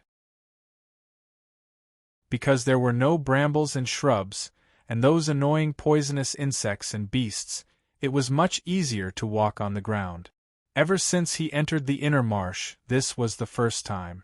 Lu Sweki entered the mist earlier than him, ghostly outside the mist, deliberately waited for a long time before entering. Right now, he did not even know where Lu Sweki was. Just that, as he walked like this in the forest, while carefully observing the surroundings for any unusual movements, his mind kept flashing past that white-attired lady's figure. "You come back." Ghostly faced himself, using a voice that only he could hear, softly muttered these 4 words. Qing Yun Hill, Big Bamboo Valley, observed Silence Hall, small courtyard, bamboo forest. His lips moved slightly, a slightly bitter smile surfaced, said, "I can no longer go back, am I right, Xiao Hui?" "Ji." The monkey Xiao Hui softly called out twice, not knowing what it meant. Ghostly stretched out his hand, stroked Xiao Hui, after a moment, suddenly pulled himself together, with a carefree smile, strided in big strides, heading deeper into the mist. This walk was another less than an hour. The trees in the forest became thicker and thicker. Towards the back, almost everywhere were huge trees that required two people to encircle. Ghostly observed his surroundings, secretly shocked. These 10 years, he was stimulated by the Qin Yun Hill battle, in addition to the subtle influence of the magical weapon's sinister orb and soul-absorbing. Other than concentrating on his training, his character gradually becoming violent and murderous, he also learnt other knowledge from Ghost King. And this generation's Ghost King was really a rare talent, not to mention his high skills. He was also well-read, and had a broad breadth of knowledge. Because of his relationship with Bai Yao, Ghost King treated him like his own son, wholeheartedly taught him, under his intentional nurturing, the current Ghostly. Not only his cultivation, even his knowledge and experience, was far from what that ignorant Qin Yun sect disciple could be compared to. Right now he was observing the gigantic trees in the forest. Actually, not all of them were rare trees. Among them there were oak trees, maple trees, locust trees, etc. If it was in the normal mountains outside of the Death Marsh, there would be many of them. But the strange thing was that the various trees here were especially huge. The ordinary ones were only half their size, and it was already shocking, not to mention so many of them gathered together. What was even more strange was, where these huge trees were, it should have been full of life, but under this thick mist, not a single animal could be seen. Even the thistles and thorns that were occasionally seen when they first came in, were all gone. Even on the ground, other than the occasional huge tree roots that peeked out from the ground, it was just solid and slightly yellow soil. There wasn't even a single blade of grass. Under the cold mist was an austere atmosphere. Ghostly frowned deeply. After pondering for a long time, he looked around, saw the huge trees towering to the sky, perfectly straight and tall. He strolled in the forest, as if he was in an enormous maze. He suddenly waved his sleeve. His entire body rose up, unwilling to stay in this strange place any longer. He steered the soul-absorbing stick, in the dark green light, flew forward. This way his speed naturally increased by a lot, but considering that the treasure might be nearby, Ghostly did not fly above the forest and instead stayed 6 chi above the ground. While flying at high speed, he carefully searched the ground. Time passed by quietly. The forest was still quiet, only the sound of him breaking through the air reverberated in the forest. The trees in the forest, as Ghostly gradually went deeper, the trunks became bigger and bigger. Right now reflected in his eyes, most of them were already unbelievably thick ancient trees that required 6, 7 burly men to wrap their arms around. Without even thinking, it was obvious that the trees here, most likely all had a few hundred or even 1,000 years of lifespan. In the strange atmosphere which was getting thicker and thicker, Ghostly's figure suddenly stopped. Right now it had already been daybreak for a long time, but the mist here did not seem to have any signs of dispersing, as if since ancient times, these layers of mist had coexisted with this stretch of forest. Right in the deepest part of this forest, Ghostly hovered in the air, standing in mid-air, gazing ahead. Chapter 191. In front of him stood a towering wall. Wooden wall. Coarse tree veins, hard and with slight cracks, suddenly stretched out from the depths of the mist. A wooden wall as high as 3 zhangs, like a strong and powerful horned dragon, lay across the huge forest, deeply embedded into the soil. Ghostly coldly watched, motionless, carefully assessed this wooden wall. The corner of his eyes started to twitch. Following which, he slowly moved his body, leaned over and used his hand to gently caress it. The moment of contact, a warm yet coarse feeling was transmitted. Ghostly vaguely thought of something but did not dare to believe it. He withdrew his hand. His body slowly drifted forward along this wooden wall. The white mist gradually dispersed in front of him, and again slowly condensed behind him. this wooden wall became taller and taller, thicker and thicker, gradually turning into a circular shape, and its height was also slowly rising. Finally, when it reached a height of about 6 zhangs, it reached the end of this wooden wall. Ghost Li's body stopped. He breathed deeply but still could not calm his mind. In his uncontrollable heartbeat, everything in front of him passed through the mist and finally appeared before his eyes. This enormous wooden wall, at the end of the mist, harmoniously merged into an even larger object. In the sky, a ray of sunlight suddenly shone down from the mist and then disappeared, blocked by the mist. Ghost Li finally confirmed the inconceivable conjecture in his heart. That enormous wooden wall was a section of tree root, layers of mist, drifting indeterminately. Because he was too surprised, he panted slightly and then abruptly raised his head. That gaze, like a ray of light penetrating through the mist, spilled over, straight up. Like a silent bolt of lightning, a roar, the entire forest trembled. What appeared in front of him was actually a huge tree that completely exceeded his imagination. The trunk was so thick in the fog that he couldn't see the end of it. The trunk was wrapped in rough bark, and it was like a towering mountain that soared into the sky. It disappeared into the fog, as if it had drilled into the clouds. Ghost Li was like an ant in front of this enormous tree. He seemed insignificant. An enormous tree that even its tree root was as high as 6 zhangs. What kind of scene would it be? Ghost Li slowly retracted his gaze. At that moment, Xiao Hui on his shoulder let out a low cry, as if also feeling uneasy.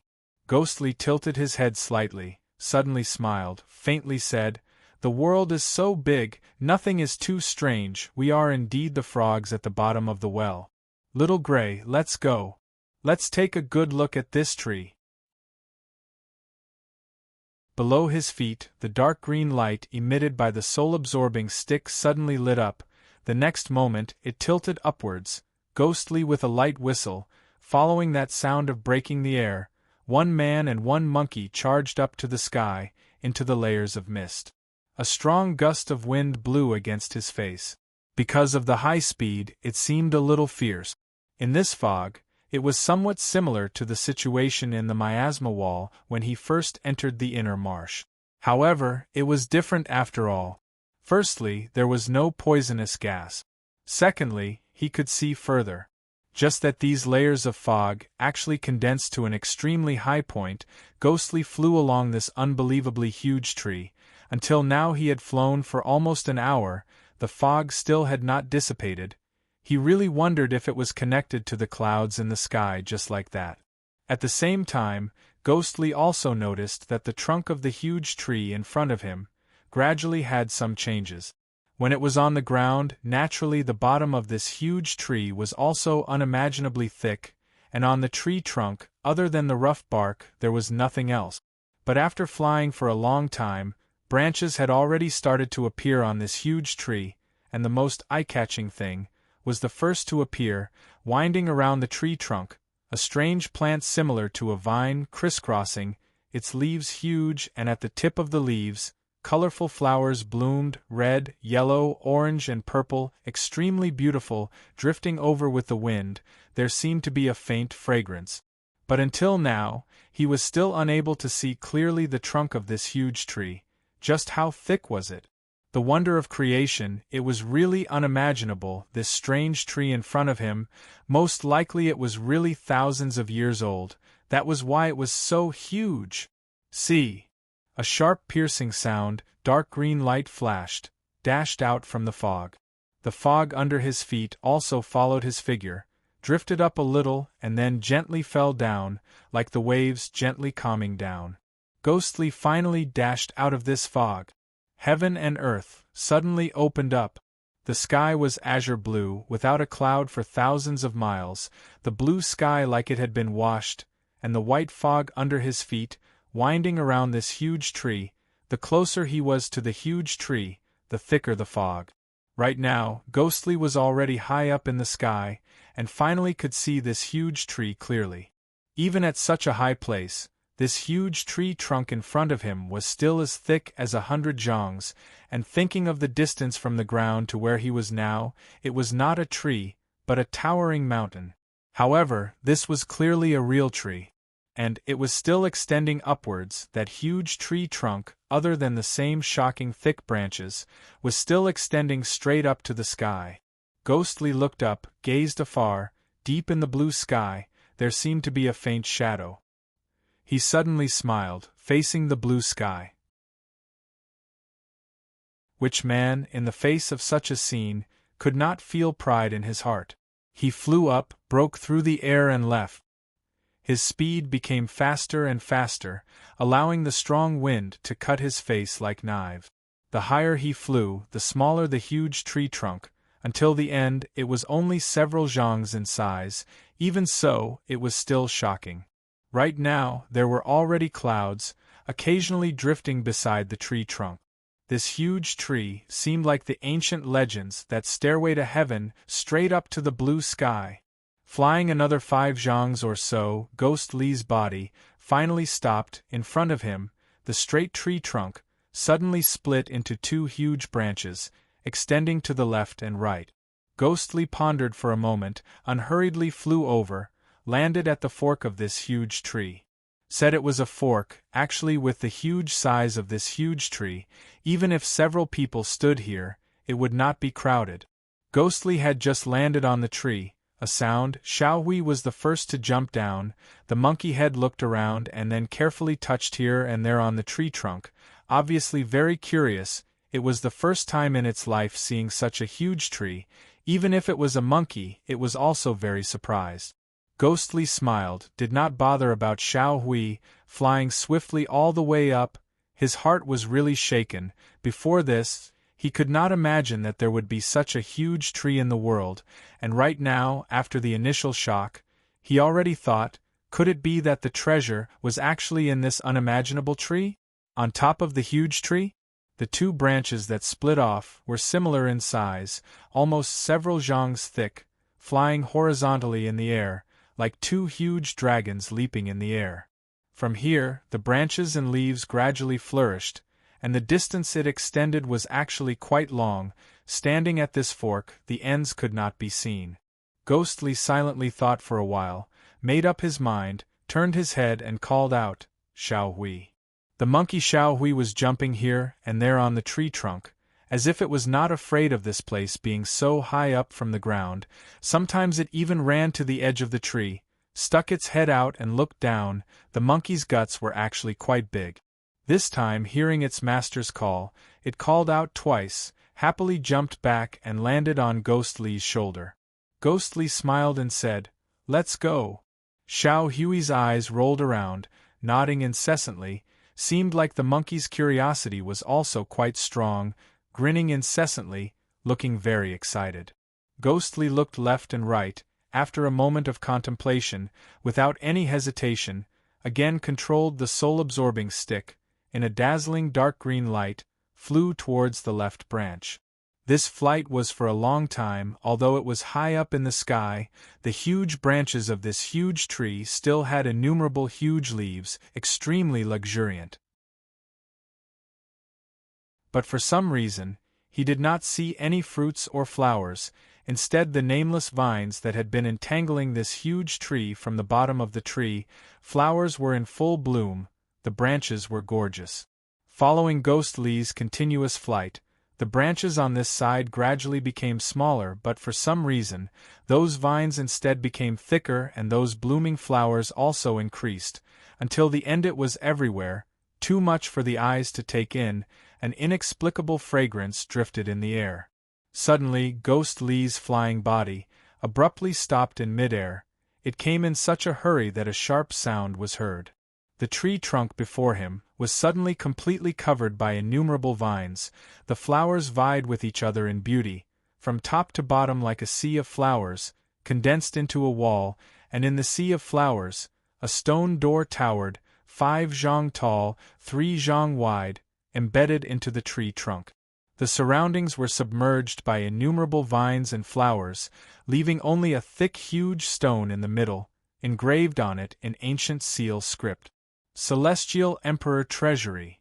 Indistinctly, some kind of resonant sound reverberated in the blue sky, shaking the soul.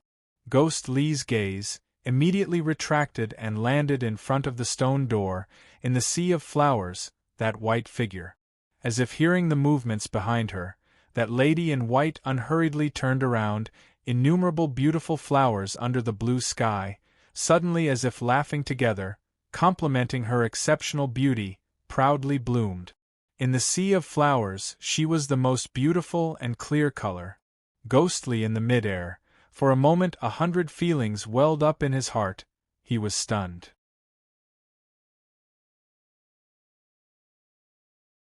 Chapter 192. Outside the Death Marsh, leaving Dawang village and heading west on the ancient path, Tanis Ka and Tani were walking slowly. Tani looked around with her bright eyes.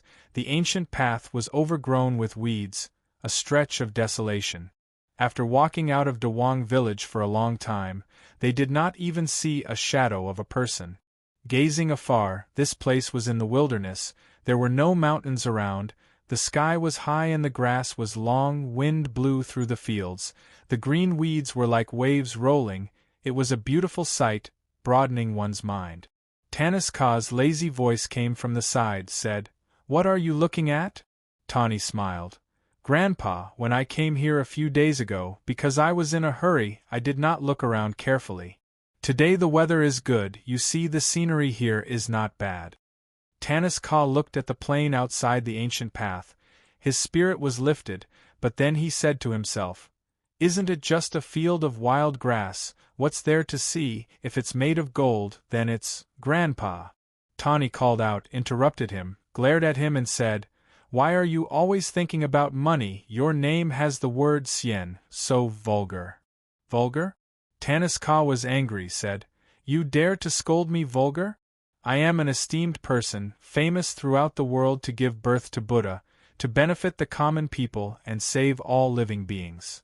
Tani stared at him. Under his granddaughter's bright gaze, Tanis Ka's voice became softer and softer. The more he spoke, the less confidence he had. In the end he simply raised his head, snorted and said, "You little girl, how do you know Grandpa's power?" Tani giggled, shook her head and looked away. Being ridiculed by his granddaughter, Tanis Ka was depressed. He sighed. "How did I meet you? If I knew earlier, I would have let you cry to death on the roadside and not care about you." Tani stuck out her tongue, her snow-white face looked innocent and cute, smiled. "Isn't that Grandpa's kindness?" Tanis Ka glared at Tani, said, "Kindness my ass, I raised you up to this age, you make me angry every day." Xiao Huan was not afraid, neither was she angry. As if she had heard these words many times, she walked to Zhou Yisian, rolled her eyes, suddenly said, Grandpa, why did you take me away?" Zhou Yisian was startled. Actually he and Xiao Huan had always been casual, how would he really be angry? But now that Xiao Huan asked this, some of the past was recalled. His face turned melancholy, sighed softly and said, "That year in Hyang City, I saw you, a little girl of only 2 or 3 years old lying beside the road, dying of hunger, even your crying was hoarse, my heart softened and carried you up." Speaking till here, he suddenly glared at Xiao Huan, said, "At that time you were still young but very smart, you actually stopped crying immediately, made me think that we were really fated. Once this thought moved, I could not bear to part with you anymore." Tani made a face at him, stretched out her hand to pull Tanis Ka's clothes, smiled coquettishly and said, "Grandpa, you are doing this out of kindness, there will be good rewards in the future. Ah, you see, for these years, I have been helping you to read people's fortune. How much money have I earned for you?" Tanis Ka subconsciously nodded, smiled happily, said, That is true." Suddenly he woke up, turned and said angrily, "What is? Nonsense." Tani covered her mouth and laughed. After a moment she thought of something, said, Grandpa, then why did you go to Hyang City? Isn't that place at the foot of Mount Jadian? I remember you never want to get close to that place. Only 10 years ago, for that Jadian disciple named Sha Danan, we curiously went there, but we did not get close. Tanaska's face was a little gloomy, he sighed. Isn't it because of your father's remains it is in Hyang City? At that time, on the day of his death, I stayed in front of his grave for a long time. When I came out, I saw you on the street. My heart was sad, I pitied you, so I adopted you. Tawny was silent, after a while said, Grandpa, speaking of which, we have not visited Dad for another 10 years. Tanaska calculated in his mind, nodded. That's right, 10 years have passed in a blink of an eye. Then, I smiled bitterly, said, Never mind, since we have nowhere to go, why not go to Hyang City, and visit your dad? Tawny immediately nodded, said, Okay. Tanaska waved his hand, said, Let's go, this is the wilderness, makes people feel bored. The two of them walked forward. As they walked, Xiao Huan was after all young, and those were old matters. In addition to her liveliness, she very quickly extricated herself from that slight injury. While walking she looked around at the scenery. She unintentionally turned her head and was startled, said to her grandfather, Grandfather, look behind us. Tanaska, startled, asked curiously, What is it? Then he looked behind him. Tawny said, Seems like that cynical Taoist is still following us? Tanaska looked carefully. As expected, he saw a cynical Taoist, for some reason, was following them from afar, walking slowly, always maintaining a distance from them. Now that they suddenly stopped and looked back, cynical Taoist also seemed surprised, also stopped. His face showed hesitation and a little embarrassment, then stood aside and looked up at the sky. Tanaska's face was full of suspicion, stared at him for a while, turned and pulled Tawny to continue walking. At the same time he quietly said, Why is that guy following us? Tawny asked curiously, You ask me, who should I ask? Tanaska paused, suddenly stared at Tawny and said, Don't tell me that guy is lustful and wants to do something to you? Tawny was startled, her face immediately blushed, angrily said, Grandpa, how can you say such words? Tanaska snorted, said, Why can't I say it? In this world, bad people run amok, and you are also beautiful, it is very hard to say. Tawny rolled her eyes at him, said, From what I see, in the past cynical Taoist and evil sect, although his reputation is not good, but I have never heard of him harming women, but it is rumored that he has done many things like murder, arson, daylight robbery. Tanaska's face paled, immediately became nervous, said, That guy is not thinking of robbing us two paupers, right? Xiao Huan snorted, said, Hard to say, besides, Grandpa, the silver's on you, most likely much more than a pauper. Tanaska quickly lowered his voice and said, Shoo! Don't talk so loudly. He looked around, frowned and said, Oh no, there is no one here, it is the best place to rob. Let's hurry up and run? Xiao Huan was surprised, saw Tanaska took out a yellow paper from his bosom, seemed like he was going to use his founder's secret earth-burrowing skill to escape. She couldn't help but felt angry and funny at the same time, quickly pulled Tanaska, said, Grandpa, wait a moment. Tanaska looked behind him, said, That guy is following us again, what are we waiting for? Tawny smiled and said, Grandpa, although your earth-burrowing skill is a secret skill passed down by our founder, but after burrowing, you cannot control where we come out. Let me tell you, we are not far from that death marsh. If you actually burrow into it, we will really be dead.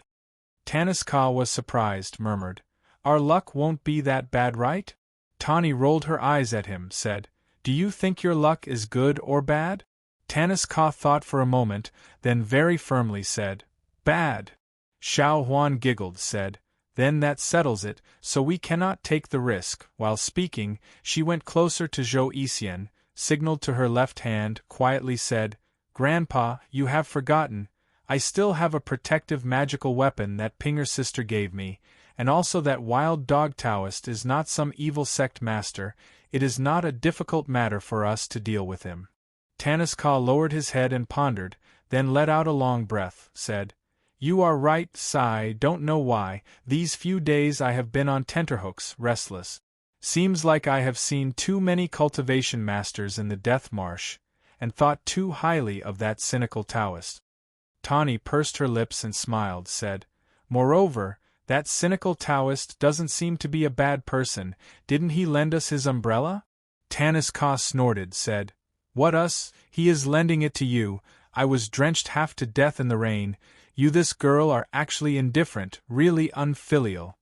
Tawny stuck out her tongue, smiled and said, "Grandpa, I have one for you. It is you who did not want it." Tanis Ka snorted again, strode forward, said, "Anyway, you and that unfilial father of yours are the same, always making me angry, really disobedient." Tawny smiled and shook her head, followed. Behind the ancient path, cynical Taoist faintly heard laughter coming from ahead, frowned, his expression changed but eventually still followed. Between heaven and earth, the wind blew across the wilderness, making a sound of woo-woo. This walk was another half an hour. Tanis Ka felt a little tired, pulled Tawny, said, "Take a rest." Tawny nodded, looked at a large blue stone by the roadside, walked over and patted it, said, "Grandpa, you sit here." Tanis Ka nodded his head, leaned the bamboo pole with the white cloth of Immortal guide on the side of the rock, sat down on the rock, couldn't help but pant, slightly shook his head, said, "Why do I feel that my body is not doing well recently? I only walked for a short distance and already started to pant?" Tawny was taking out a water bottle from her bag. Hearing this, a trace of worry flashed past her eyes, walked over and passed the water bottle to Tanis Ka, at the same time said, "Grandpa, drink some water." Tanis Ka nodded, took the water bottle, raised his head and drank a few mouthfuls, let out a long breath, then turned his head and looked back. There was really a figure, standing far away. Tanis Ka looked for a while, suddenly smiled, did not care about him, passed the water bottle to Tawny. Unexpectedly, when he turned his head, Tawny was sitting beside him, not knowing when, in her hand there was a bright red candied haw, eating it with relish. Tanis Ka shook his head, said earnestly, "I say, Tawny, how old are you? Why are you still like a little girl? Love this candied haw so much?" Tawny spat out a small seed of the candied haw, smiled coquettishly at Tanis Ka, said, "But I love it." Tanis Ka was speechless, sighed. More than 10 years ago, in that Hyang city, there were so many pastries. Why did I run to the alley to buy this candied haw for you?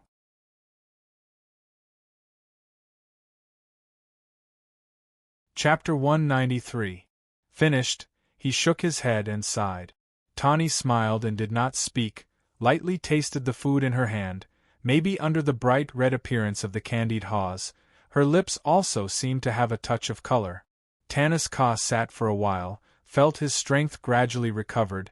He planned to call Tawny and continue on their journey.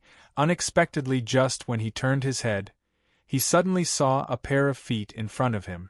Tanis Ka was shocked, thought could it be that, because of his negligence, wild dog that bastard took the chance to sneak attack, what would happen?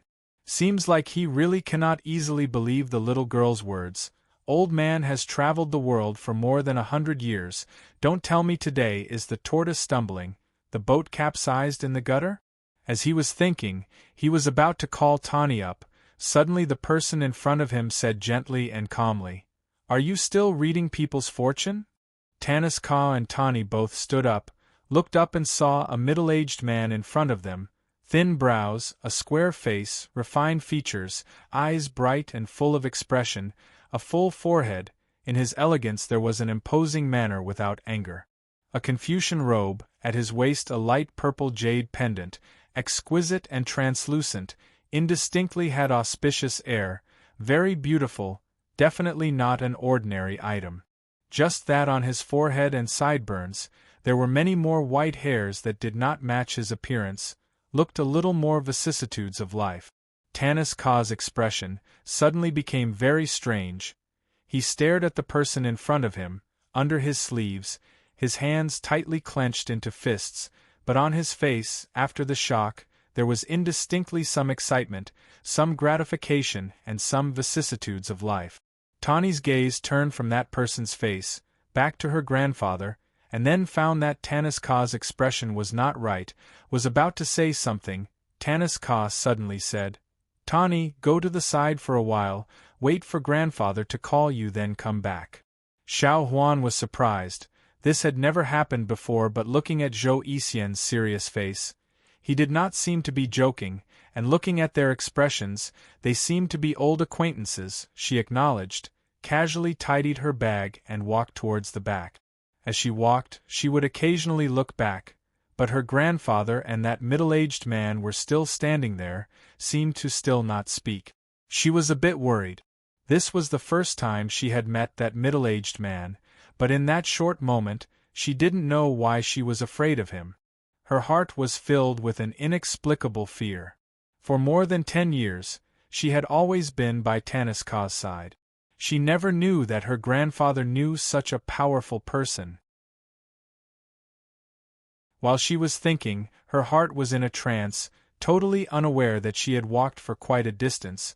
Suddenly she saw another figure in front of her, quickly stopped and almost bumped into that person. Looking carefully, it was Wild Dog Taoist, quickly said, "Sorry, priest." Unexpectedly, Wild Dog Taoist's expression right now was also very strange. Shock flashed on his face, his eyes staring straight ahead, full of fear. Xiao Huan was shocked again, followed his gaze and saw that Wild Dog was also looking at that middle-aged man. Who was that person, to make Wild Dog Taoist so afraid? Xiao Huan thought, couldn't help but quietly asked Wild Dog Taoist, "Priest, who is that person, do you know him?" Wild Dog Taoist's body shook, seemed to regain his senses, but the fear on his face was still not reduced, looked at Xiao Huan beside him, stammered, "You don't know him?" Xiao Huan nodded and said, "Yes, today is also the first time I see this person, but I saw that grandfather seems to know him." "All right, do you know him? Who is he?" Wild Dog Taoist's lips moved, seemed to want to say something, but for some reason, he suddenly became silent, his eyes staring straight at that middle-aged man.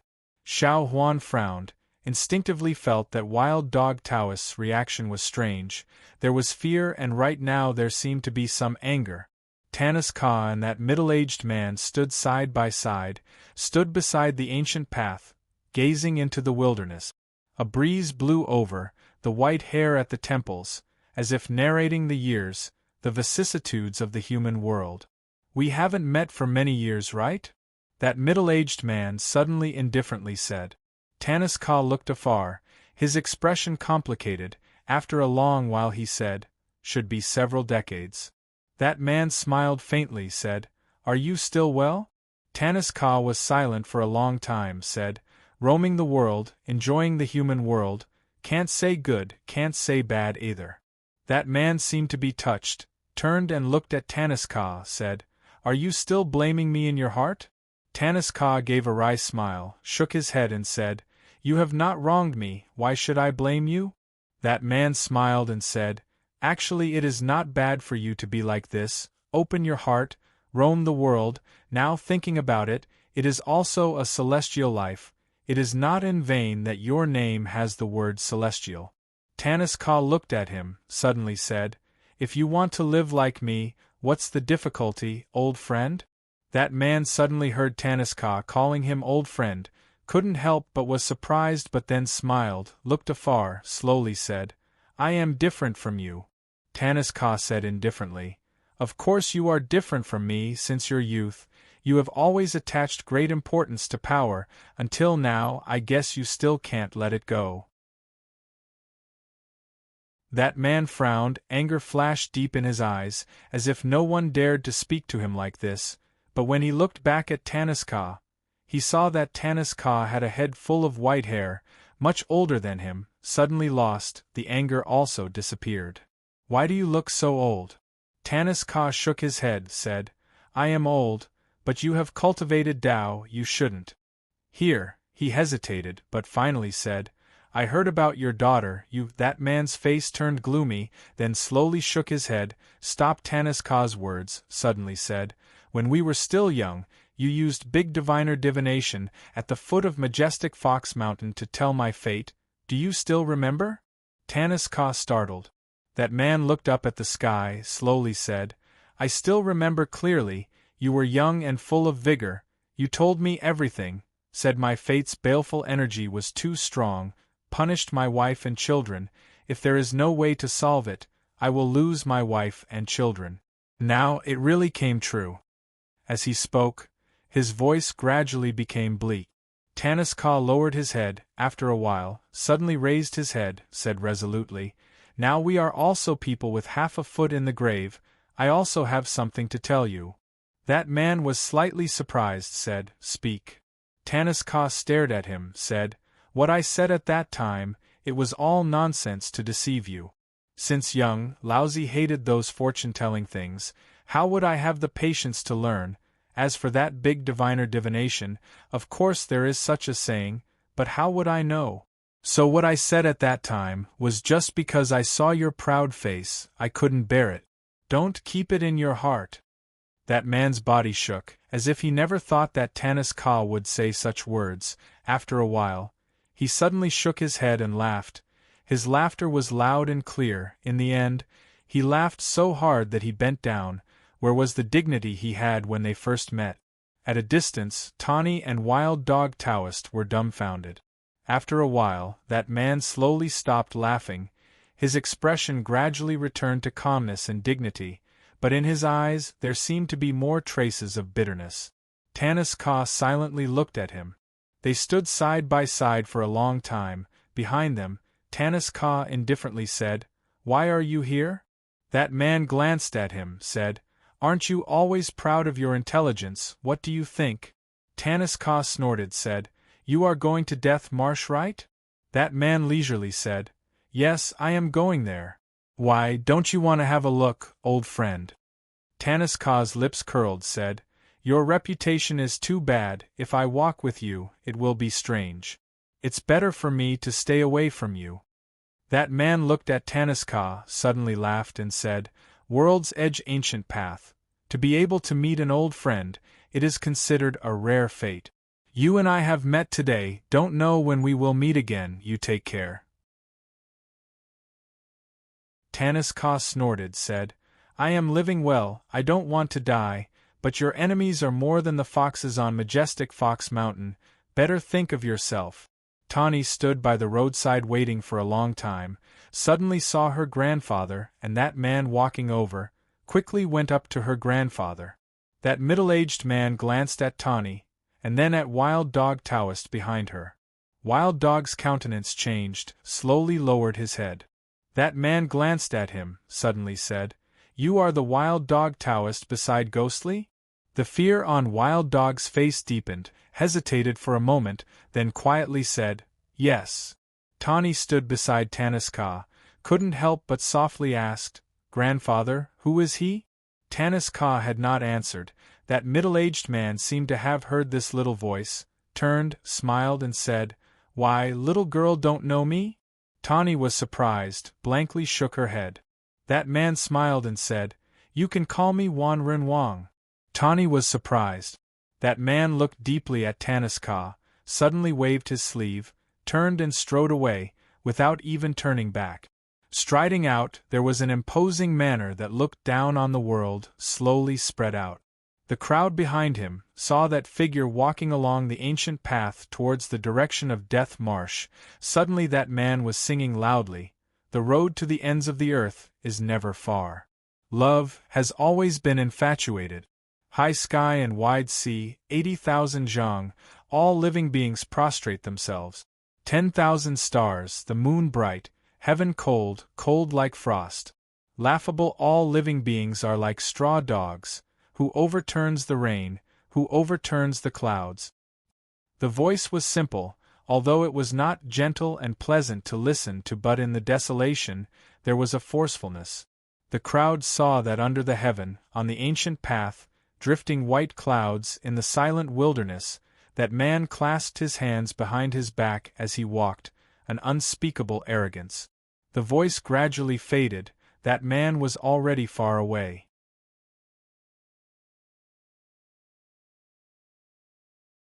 Chapter 194. The wind blew, innumerable flowers swayed together. Lu Sweki expressionlessly stood in the sea of flowers, quietly watching Ghostly who had landed opposite her. A faint fragrance quietly floated. Ghostly gently shrugged his shoulders. Xiaohui leapt down from his shoulder, widened its eyes and looked at its master, then glanced at Lu Sueki, scratched its head and ran to one side. Ghost Li's eyes landed on that lofty stone door behind Lu Sueki, suddenly smiled and said, "This is what we are looking for?" Lu Sueki stood in front of the stone door, did not smile and did not speak, only her face looked pale, not knowing what exactly she was thinking. Ghost Li slowly walked up, indifferently said, "I want the thing inside." Chang Lang, Tianya celestial sword like autumn water, laid horizontally between him and her, reflecting their figures, gently swaying. Ghost Li stopped. Lu Sueki slowly raised her head, her face as pale as frost, looked more like a fairy from the ninth heaven, elegant and beautiful. Even the words that she spoke carried a bone-chilling coldness. "I will not let this treasure fall into the hands of the evil sect and harm more innocent people." Ghostly looked at her, deeply looked at her. That girl was still as beautiful and cold as before, the years did not leave any trace on her. Just that, what about her heart? He had already changed. Deep in this girl's heart, had it also changed? He suddenly laughed out, but in his laughter, his eyes slowly turned cold. He smiled and said, "Is that so? That's unfortunate. I'm going to take this unknown treasure and then go kill more people." Lu Sueki's body trembled slightly, stared at this man in front of her, and did not speak again, only holding Tianya's hand, tightened. Far away, suddenly a faint roar was heard. That sound came from deep within the mist, seemed to be very far away, like the roar of some wild beast. After a moment, both of them felt at the same time, this towering tree under their feet. Suddenly a slight tremble came from the trunk. Ghostly and Lu Sueki's countenance changed at the same time. This strange tree was unimaginably huge, it was even bigger than ordinary mountains, not to mention shaking this tree, even the thought of shaking it was inconceivable. However, what kind of people were the two of them? How could the movement beneath their feet be hidden from them? It was clear that there was a huge change in the fog beneath their feet. They did not know what kind of powerful force could actually shake this tree. With that thought, both of them were quick-witted people and thought that this unforeseen event was most likely related to this celestial emperor treasury in front of them. It was also at this moment that the first ray of sunlight from the horizon shone on the sea of flowers about 3 feet in front of the stone door. Ghost Li's body moved and was about to make a move, but Lu Sueki's bright eyes glimmered. Tianya's celestial sword held horizontally in front of her chest, blocking in front of the celestial emperor treasury's stone door. Ghost Li's eyes froze, a faint red light seemed to flash in his eyes. In a deep voice he said, "I am not willing to fight with you, you move aside." Lu Sueki looked straight into his eyes, without the slightest intention of backing down, indifferently said, "If you kill me, naturally you will pass." The red light in Ghost Li's eyes brightened, suddenly a long howl. He flew up, dark green light shone brightly around him, his momentum swift and fierce. Lu Sueki's face was as cold as ice. Tianya's sword rose into the air, suddenly coldly said, "You have already entered the evil way, why do you still need to use Qin Yun Sek's skills?" Ghostly was in the air. The sinister orb in front of the soul-absorbing stick in his hand glowed brightly, even his eyes were red, his baleful aura surged. He shouted, "So what if Qin Yun Sect skills? So what if evil sect evil skills? I usually use them to kill people, what about you?" In the sharp whistling sound, that stretch of red light mingled with the clear light, struck down from above. A flash of anger flashed past Lu Sueki's eyes. She did not give way at all. Tianya's celestial sword forcibly met it in the air. The two supreme treasures collided with a loud bang. Rumble! A loud sound. Ghost Li's body leapt up. Lu Sueki, who was on the tree trunk, involuntarily retreated a few steps. Her face also turned pale. But this cold girl frowned. Her body followed the sword up, with Tianya's celestial sword in her chest as the center. Resplendent blue light immediately spread out. She in the sword light looked even more beautiful. That battle 10 years ago I lost. She in the air, stared at Ghostly, word by word slowly said. At the same time Tianya's celestial sword was activated by her own skills, the blue light became more and more intense, as if even the sunlight in the sky was forced back by her. 10 years later, I will consult you again, the only person who has gathered Buddhism, Taoism, evil, 3 families' true ways. Ghostly laughed loudly and said, Your memory is really good. Speaking without hesitation, the soul-absorbing stick suddenly rotated in front of him, waves of clear light. His left hand continuously drew strange patterns. Instantly a dazzling clear light Taiji diagram appeared. It was the authentic Qing Yun sect Taiji Xian Qing Wei magic. Lu Sueki saw it, her face turned even colder, a clear whistle.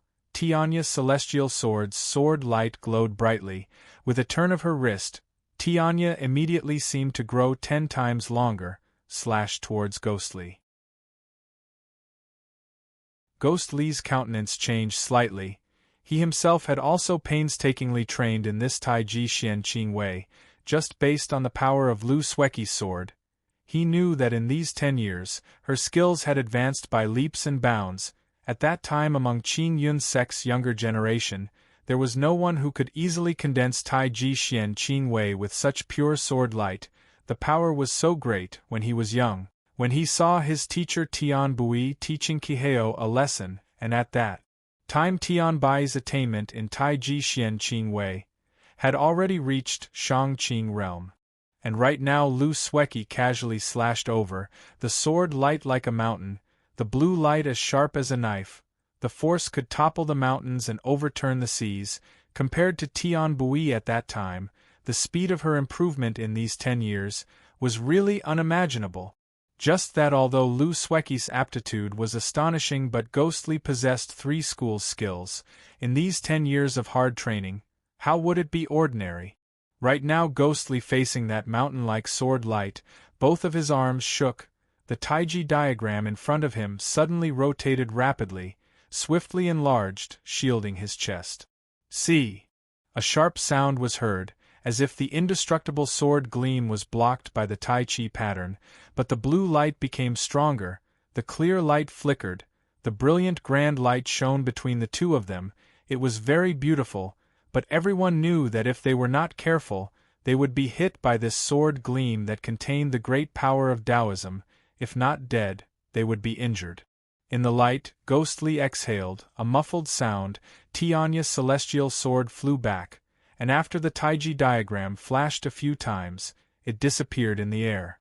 Ghostly snorted, looked at Lu Sueki, a faint admiration in his eyes, but then it was overshadowed by the red light, said, Really powerful, only use 10 years and you can actually break through Shang Qing realm. Most likely even Qing Yi founder at that time was not as powerful as you?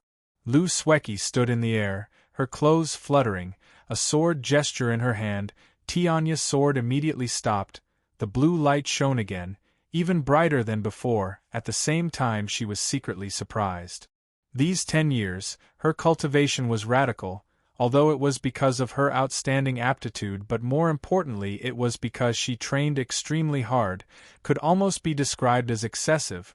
As to why she trained so recklessly, even her master Shueiyue master could not bear to watch and advised her many times. The reason was not something outsiders could understand. However, this kind of arduous cultivation, in addition to her outstanding talent, finally allowed her to be the first to break through to the prime clear realm among the younger generation of the Azure Cloud sect. In the past 1,000 years, she was the fastest person to reach this realm apart from ancestor Greenleaf. With her current cultivation level, in Qing Yun sect, other than the various elders, she would be the leader. Even Xiao Yikai, who had always been known as the #1 among the young disciples in the sect, would most likely be slightly inferior to her. But, even so, Ghostly who fought with her just now, this ordinary Jadian disciple called Zhang Xiaofan, his cultivation was not any weaker than her. That hand that metamorphosed Tai Chi diagram was skillful and experienced, blocked her Shang Qing realm cultivation. Hidden energy surged, layers upon layers, strong and solid, seemed to be a Buddhist sect, but looking at the spell he cast, it was clearly Tai Chi Xian Qing Wei's hand gesture incantation. This man, finally also on the path of cultivation, walked a path that no one before him had walked? Both of them looked at each other, their eyes gradually sharpened and brightened, but at this moment, suddenly an extremely loud roar came from the mist. This sound was so fierce and loud, even with Ghostly and Lu Swecky's cultivation, they also felt slightly dizzy, and almost at the same time, the tree trunk under their feet suddenly shook violently. Like the originally thick ground suddenly shook violently, similar to an earthquake. Zzz. A scream. It was the monkey Xiao Hui who was crouching beside the Celestial Emperor Treasury's stone door, was startled by the sudden vibration. While grabbing onto the vines beside the stone door, it cried out. Without waiting for Ghostly and Lu Swecky to react, from the direction where this enormous tree trunk came from, suddenly 4 figures appeared, swiftly flying over, 1 person in front, 3 behind. In a blink of an eye they had arrived nearby. Lu Swecky and Ghostly looked over and were startled. And the 4 of them who had been chasing suddenly realized that there was someone ahead of them. They were also shocked and could not help but stop. These 4 people were all familiar. The one in front was a charming young lady. It was evil sect Hehuan sect Jean Pinger, and following behind her were the good faction people. Not only Lu Swecky knew them, even Ghostly also knew them. Fa Xiang, Xing Shu, and also the one who stopped in shock. His eyes never left Ghostly. Lin Jingyu.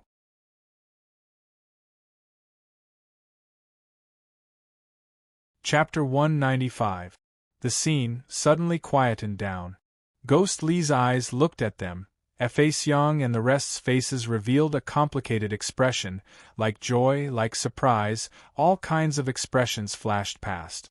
Jean Pinger's eyes swept across the scene, with Ghostly's position and power in Ghost King sect. His background, Jean Pinger naturally knew it like the back of her hand. Towards Ghostly and the good faction people's past entanglements, she more or less knew a little.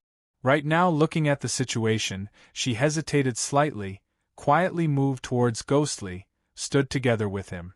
Over at the good faction side, Fa Xiang and Anan saw Jean Pinger's movements, frowned at the same time but still did not speak. The one who broke the silence was instead Bei, who was standing at the back. In his eyes, right now he could not see Jean Pinger's figure, only Zhang Xiaofan was standing in front of him. He slowly took a few steps forward, the corner of his mouth twitched, even speaking seemed to be a little difficult. Are you still well? Ghostly slowly looked away, no longer looked at him. Facing Bei, for some reason, suddenly he did not dare to look at his childhood friend's eyes. Bei looked at Ghostly's expression. His expression became even more agitated. His words seemed to be hoarse. Xiaofan, you. Ghostly's body shook, could not help but raised his head. Reflected in his eyes was that familiar face. Right now there was no trace of enmity, only excitement and joy. Jingyu, he said bitterly. Bei had been training in Jadian Hill Founder's ancestral hall for the past 10 years. He had imagined the scene of him and Zhang Xiaofan meeting again countless times. He also kept asking himself, facing Zhang Xiaofan who had already turned into a demon, how should he face him? Was it good and evil being irreconcilable, draw the sword to decide life and death? Or earnestly persuading him to return to the good faction? But, when they finally met again today, he could not say a single word. The scenes of the past quietly surfaced in his heart. In the end, it was clearly not Qing Yun Hill, not riding the sword and flying, not traversing the heaven and earth, but 2 childhood friends, in that dilapidated temple, running and laughing. Time is like sand. Has it ever worn away the most precious thing in your heart? His childhood friend, his former brother, was standing in front of him 10 years later. Taking a step forward, Lin Jingyu's face showed unprecedented agitation. Even Ghostly seemed to be moved, his body trembling slightly.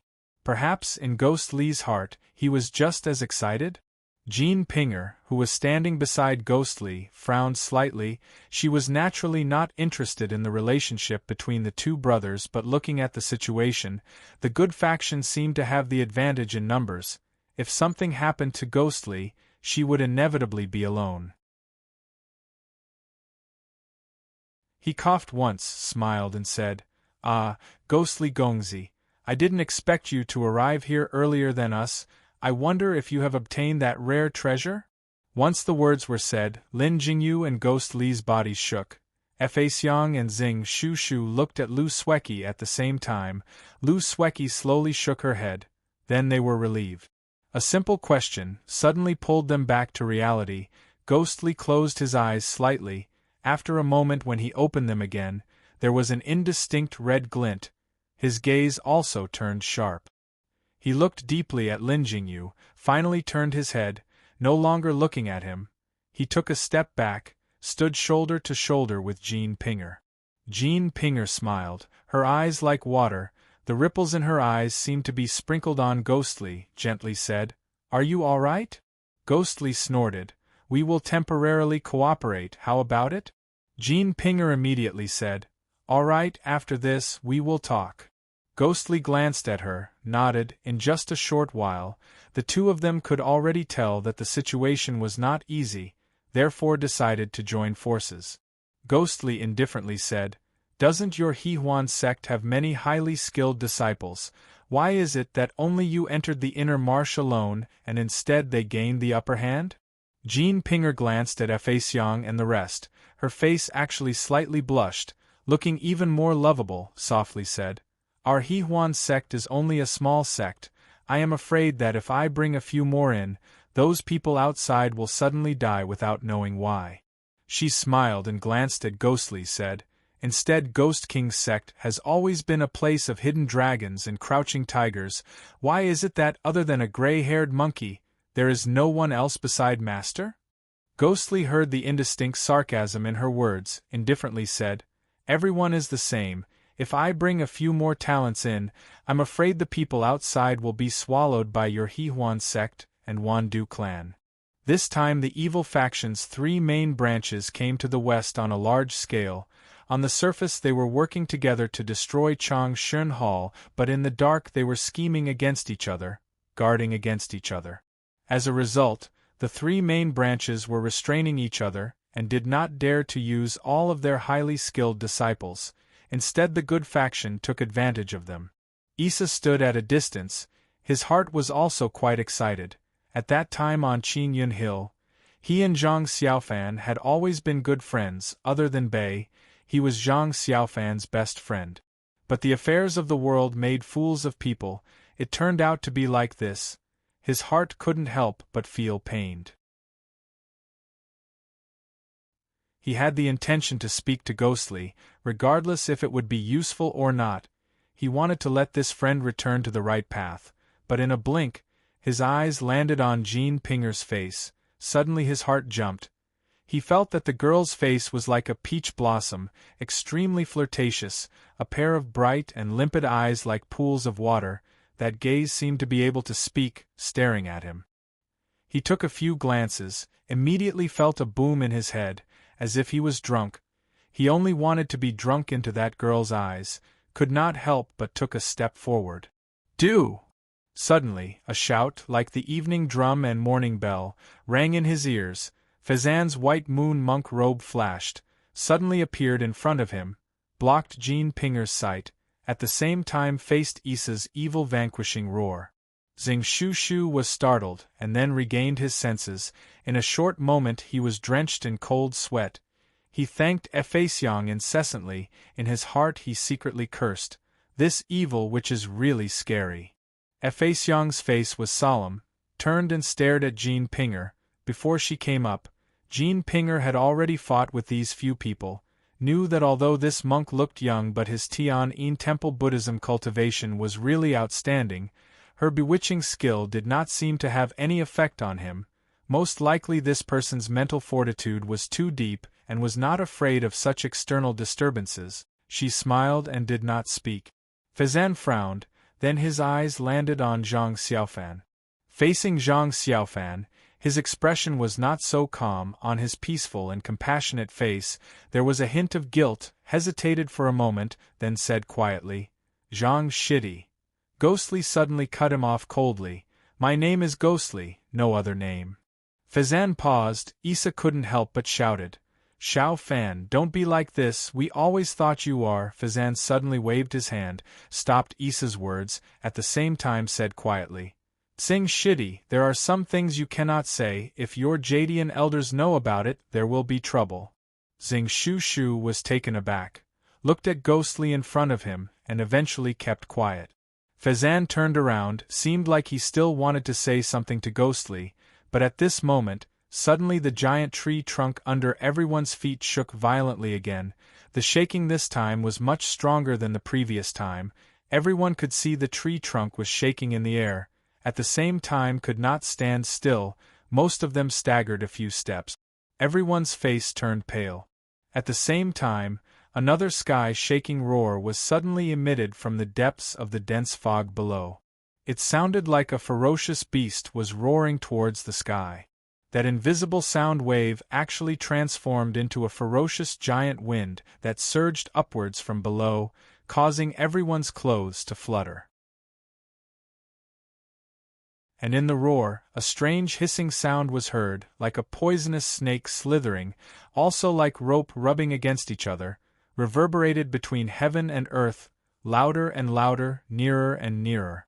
Jean Pinger suddenly cried out, "Oh no, it's that beast, it actually came up!" Everyone present, other than Ghostly and Lu Sweki, all turned pale. Ghostly abruptly turned his head and saw Jean Pinger's face was slightly pale. He couldn't help but was shocked, although he was more of an enemy than a friend, but he also knew that Jean Pinger was not someone to be underestimated, and in the battle to annihilate Changshen Hall a few days ago, this girl's words and laughter, her thoughts were meticulous and her methods vicious. She was really not an easy person to deal with. But at this moment, there seemed to be some fear on her face. In the air, a stench suddenly appeared, accompanied by that gradually growing louder, like the devil's footsteps trampling on their hearts. The hissing sound became more and more intense. "What is this?" Ghostly had only asked halfway and suddenly stopped, his eyes staring straight ahead. Then, he subconsciously looked to the side. There, Lu Sweki, in white as snow, for some reason, also looked over at him. In the clear sky, the direction where the huge branches extended over, where there were some clouds, suddenly like two huge balls of flames. Dark green flames.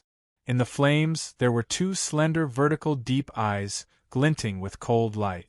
The stench in the air suddenly intensified, making one want to vomit. Ghostly for some reason, his body trembled slightly. After a long while, he watched that huge beast slowly becoming clear, slowly appearing, that inconceivable huge beast, with a hoarse voice, as if reverberating in the past years, using a voice that only he could hear, muttered, "Black water mystical snake, black water mystical snake."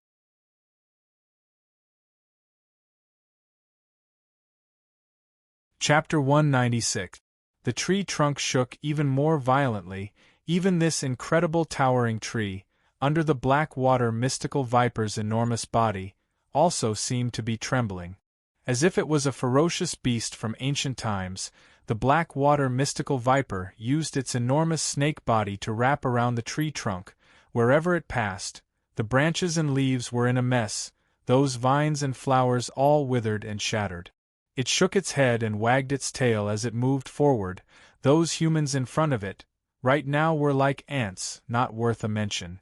Lu Sweki's face appeared slightly pale. She took a step forward, her eyes still staring at that ancient beast which was getting closer and closer. She whispered to Zhang Shushu, who was beside her, "What happened?"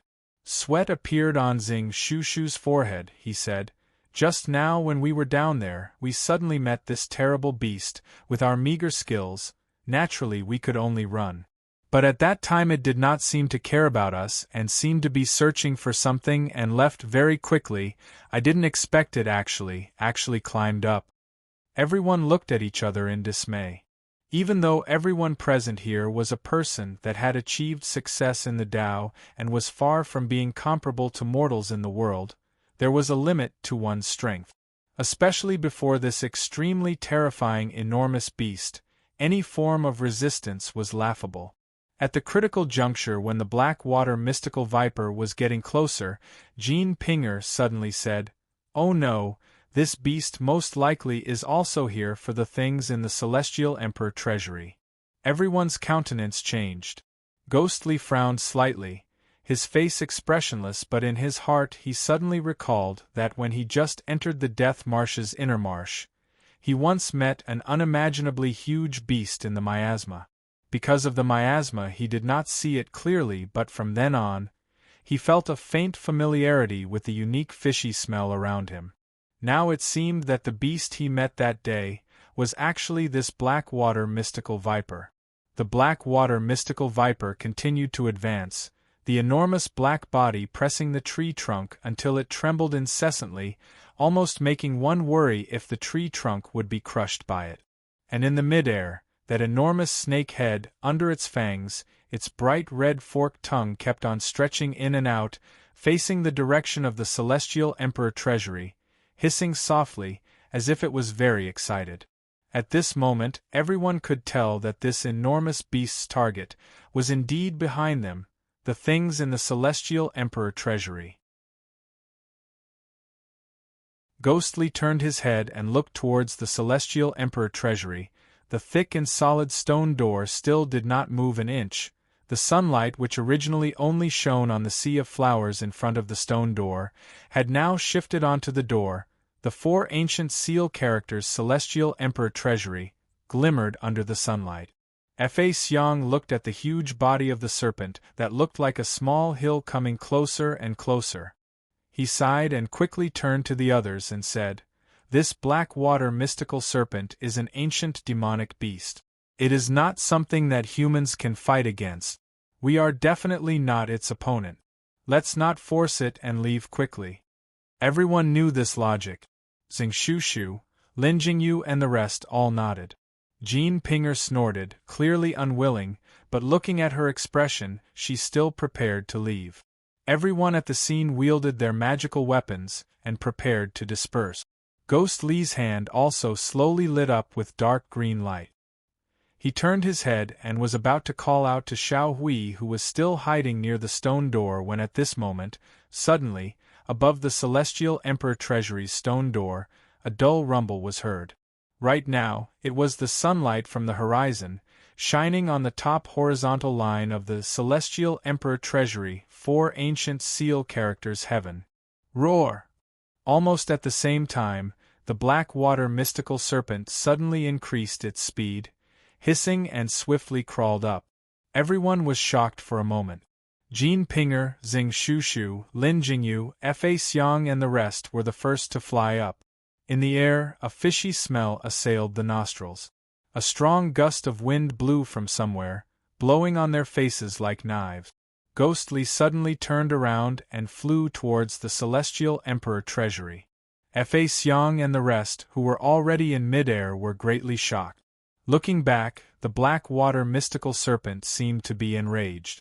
Its huge eyes were wide open, and there seemed to be traces of black gas spurting out from its mouth. The huge serpent's body kept on twisting, and in a blink it was already in front of the Celestial Emperor treasury. The enormous Celestial Emperor treasury stone door, in front of the humans. Right now it looked like it was only the size of the black water mystical serpent's head. Ghostly was in midair when he felt the darkness behind him suddenly dimmed. That mountain-like darkness was charging towards him like an avalanche. Without looking back, he knew that the black water mystical serpent's huge body was right behind him. He transformed into a stream of green light in front of this huge beast, like lightning, dashed towards that stone door. Ahead, the monkey Xiao Hui suddenly screamed. A black shadow crashed down. The enormous wind was so swift and fierce, before it touched his body, it had already blown Ghost Li's body to the side. Ghostly was greatly shocked, but he was no longer that youth in Forsaken Abyss that year. His thoughts moved instantly, as if he had grown eyes at the back of his head. He rode the soul-absorbing stick and dodged the black water mystical serpent's body by a hair's breadth. Right now, the sound on the Celestial Emperor Treasury's stone door gradually became louder and accompanied by a rumble. Under the sunlight, the huge stone door, which was originally a complete piece, suddenly cracked open a crack in the middle, and then slowly shifted to the side. Golden, dazzling light from that crack gushed out with a loud bang. Even though it was daytime, it was still so resplendent that one could not look at it directly. Even the sun, which was slowly rising in the horizon, right now seemed to have turned dim and lightless. As if something was roaring in the Celestial Emperor Treasury, rumbling in the golden light. The black water mystical serpent's huge body suddenly stretched taut and straightened, making an earth-shattering roar, disregarding everything else. Its huge snake head directly charged towards the Celestial Emperor Treasury's stone door. And between it and the stone door, that stream of green light seemed to be a step ahead of it and was about to enter the Celestial Emperor Treasury, if there was not that Tianya celestial sword which was as bright as autumn water. A blue light screen unknowingly reached Ghost Lee's head, condensed into an enormous light sword, and struck down towards him. The red light in Ghost Lee's eyes flourished. The stone door was right in front of him, but if he did not block this resplendent sword light, most likely he would be chopped into two on the spot. Forced to do so, the green light reversed and faced the sky. The blue-green light collided violently with the black shadow which was baring its fangs and brandishing its claws behind him. Instantly an invisible air wave flew out in all directions. Even Jean Pinger and the rest who were flying in the air could not help but change countenance. Even though the power was immense, but to the black water mystical serpent and that strange golden light in the Celestial Emperor Treasury, they were not affected at all. The golden light was still dazzling and became more and more intense. The black water mystical serpent also charged over. This man and woman, in the perilous state of violent changes on both sides, they still persisted strenuously, neither of them willing to give in. Until, the light from their respective magical weapons had overshadowed their bodies, both of their faces also turned paler and paler, but the most important thing was, in this split second, the enormous black shadow charged before them. The humans' cultivation magical weapons, the power stimulated from their bodies, under the black water mystical serpent's agitated collision, vanished into thin air. Lu Sweki and Ghostly flew out at the same time. Ghostly felt the blood in his chest was in turmoil, his mind was buzzing, all the meridians in his body were almost completely overturned by the black water mystical serpent's great force. A mouthful of blood stuck in his chest. If not for Tian En Temple's great Brahmin wisdom in his body protecting his heart meridians and at the same time urgently circulating, dissipating the external force layer by layer, most likely he would have spat out blood on the spot. But even so, he still felt intense pain all over his body, not knowing how many of his bones were broken. In the air, he suddenly forced himself to turn his head and looked at Lu Sweki. That cold girl right now seemed to be in an even worse state, her clothes as white as snow, at her chest area, blood stains, pale cheeks and lips, blood kept flowing out, seemed like she had spat out blood on the spot. Although Qin Yun Sek's skills were marvelous, but in terms of stabilizing the heart meridians and protecting one's body, Buddhism's great Brahmin wisdom was still a notch better. The good faction people who stopped in the air were dumbstruck. This happened in a flash. Before they could react, Lu Sweki had already blocked Ghostly, and the next moment both of them were sent flying by the black water mystical serpent at the same time. Looking at their bodies, most likely they were seriously injured. Lu Sweki was a Qin Yun disciple. Needless to say, Ghostly was Zhang Xiaofan. His relationship with the people present was even deeper. With this sudden change, the good faction people reacted and immediately flew down, although they could not stop the black water mystical serpent, this ancient demonic beast, but they still hoped to be able to lend a helping hand to the two of them. At the same time, Jean Pinger also quietly flew down from the other side, but under the black water mystical serpent's shadow, her pair of beautiful eyes only stared at the resplendent golden light in the celestial Emperor Treasury stone door, her bright eyes gleaming. Far away, the rising sun rose a little higher. Under the sunlight, from the horizontal Tian character in the celestial Emperor Treasury, it moved up a little. Suddenly, the 3-chi-wide stone door, which was half opened, suddenly stopped moving, and after a moment, it actually started to close up, and the golden light inside also gradually dimmed. Ghost Lee's body felt like it was splitting, but Lu Sweki, both of them were still conscious, just that the force of the black water mystical serpent's attack was really too strong. In his haste he was unable to control his body, and looked like he was about to crash into the solid and thick stone door, with the current speed. Even if he had Buddhism, Taoism, evil three families' true ways to protect himself, most likely he would still be smashed into pieces. What was even more frightening was that stone door, with a deep muffled sound, gradually closed up.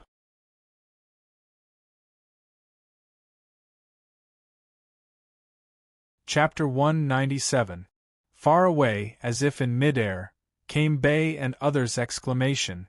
Ghost Lee's heart, at that moment, suddenly dazed. Indistinctly, there seemed to be a girl in water-green dress, under the blue sky, smiling at him. But her smile, for some reason, was a little blurry.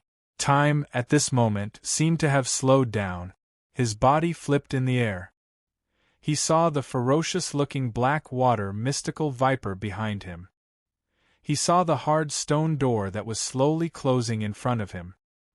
He also saw the white-clothed woman beside him, who was also floating in the air out of control. He suddenly wanted to ask Anan, for what reason she risked her life to stop him. Zhi. As if a scream suddenly rang beside his ear, the monkey Xiao Hui's voice startled him.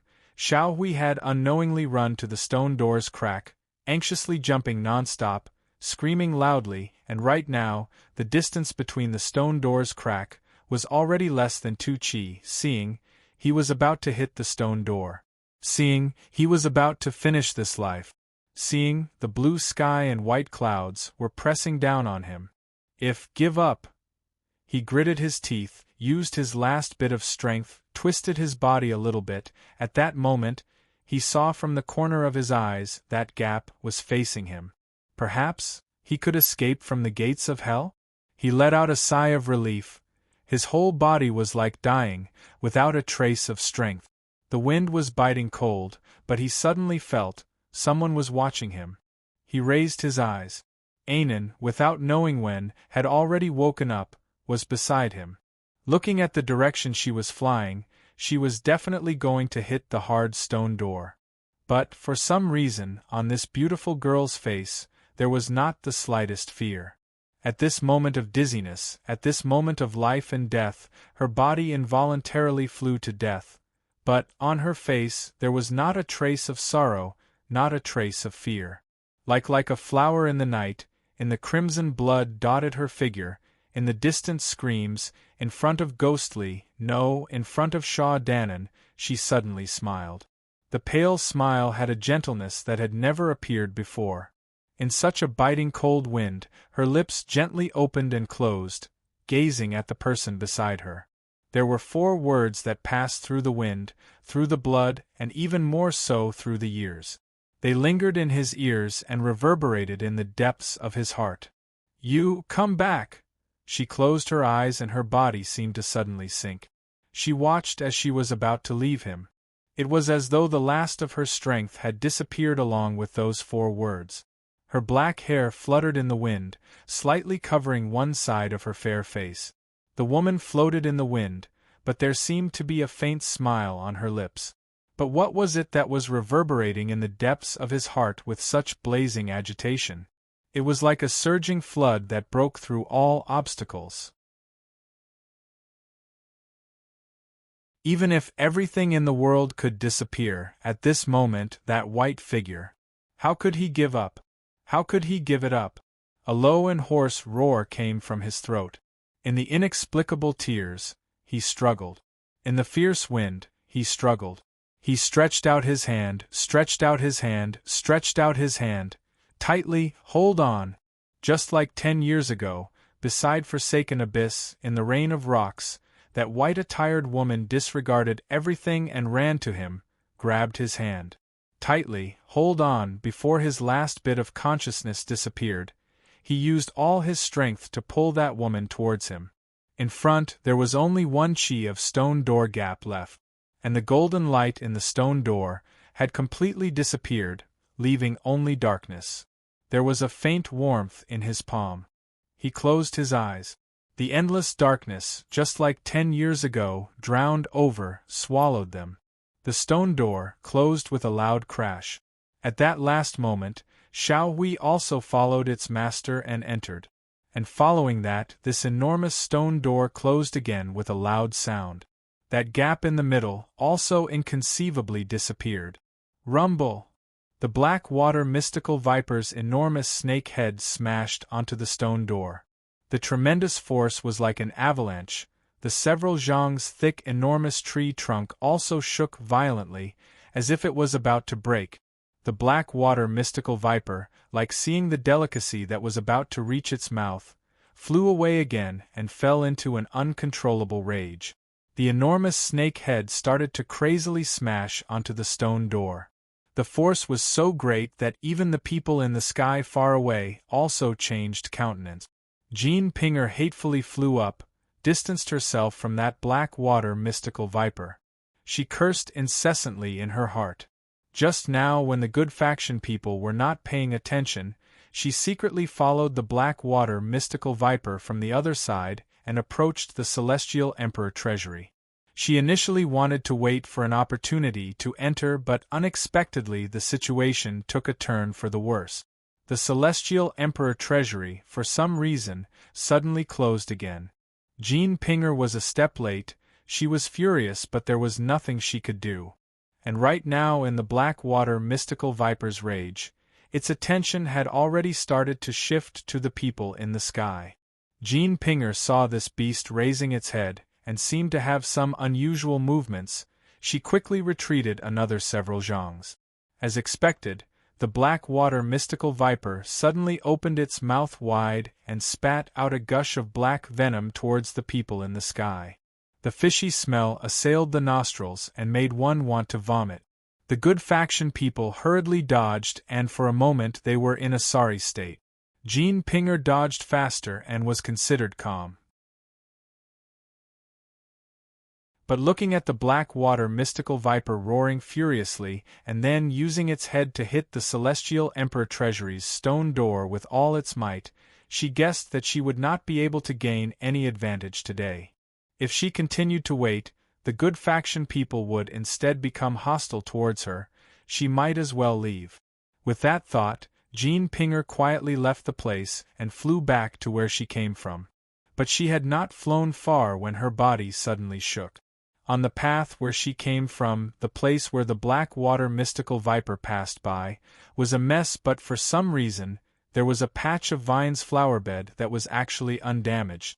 And in the area of this flower bed, under the sunlight, there seemed to be faint dark red light quietly flashing, arranged messily, but upon closer inspection, there seemed to be some mystery.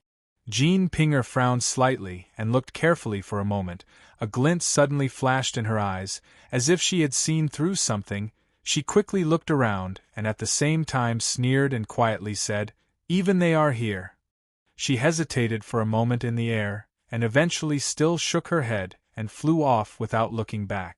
And in front of the Celestial Emperor treasury, the black water mystical viper's rage was still incessant, hitting the stone door with all its might.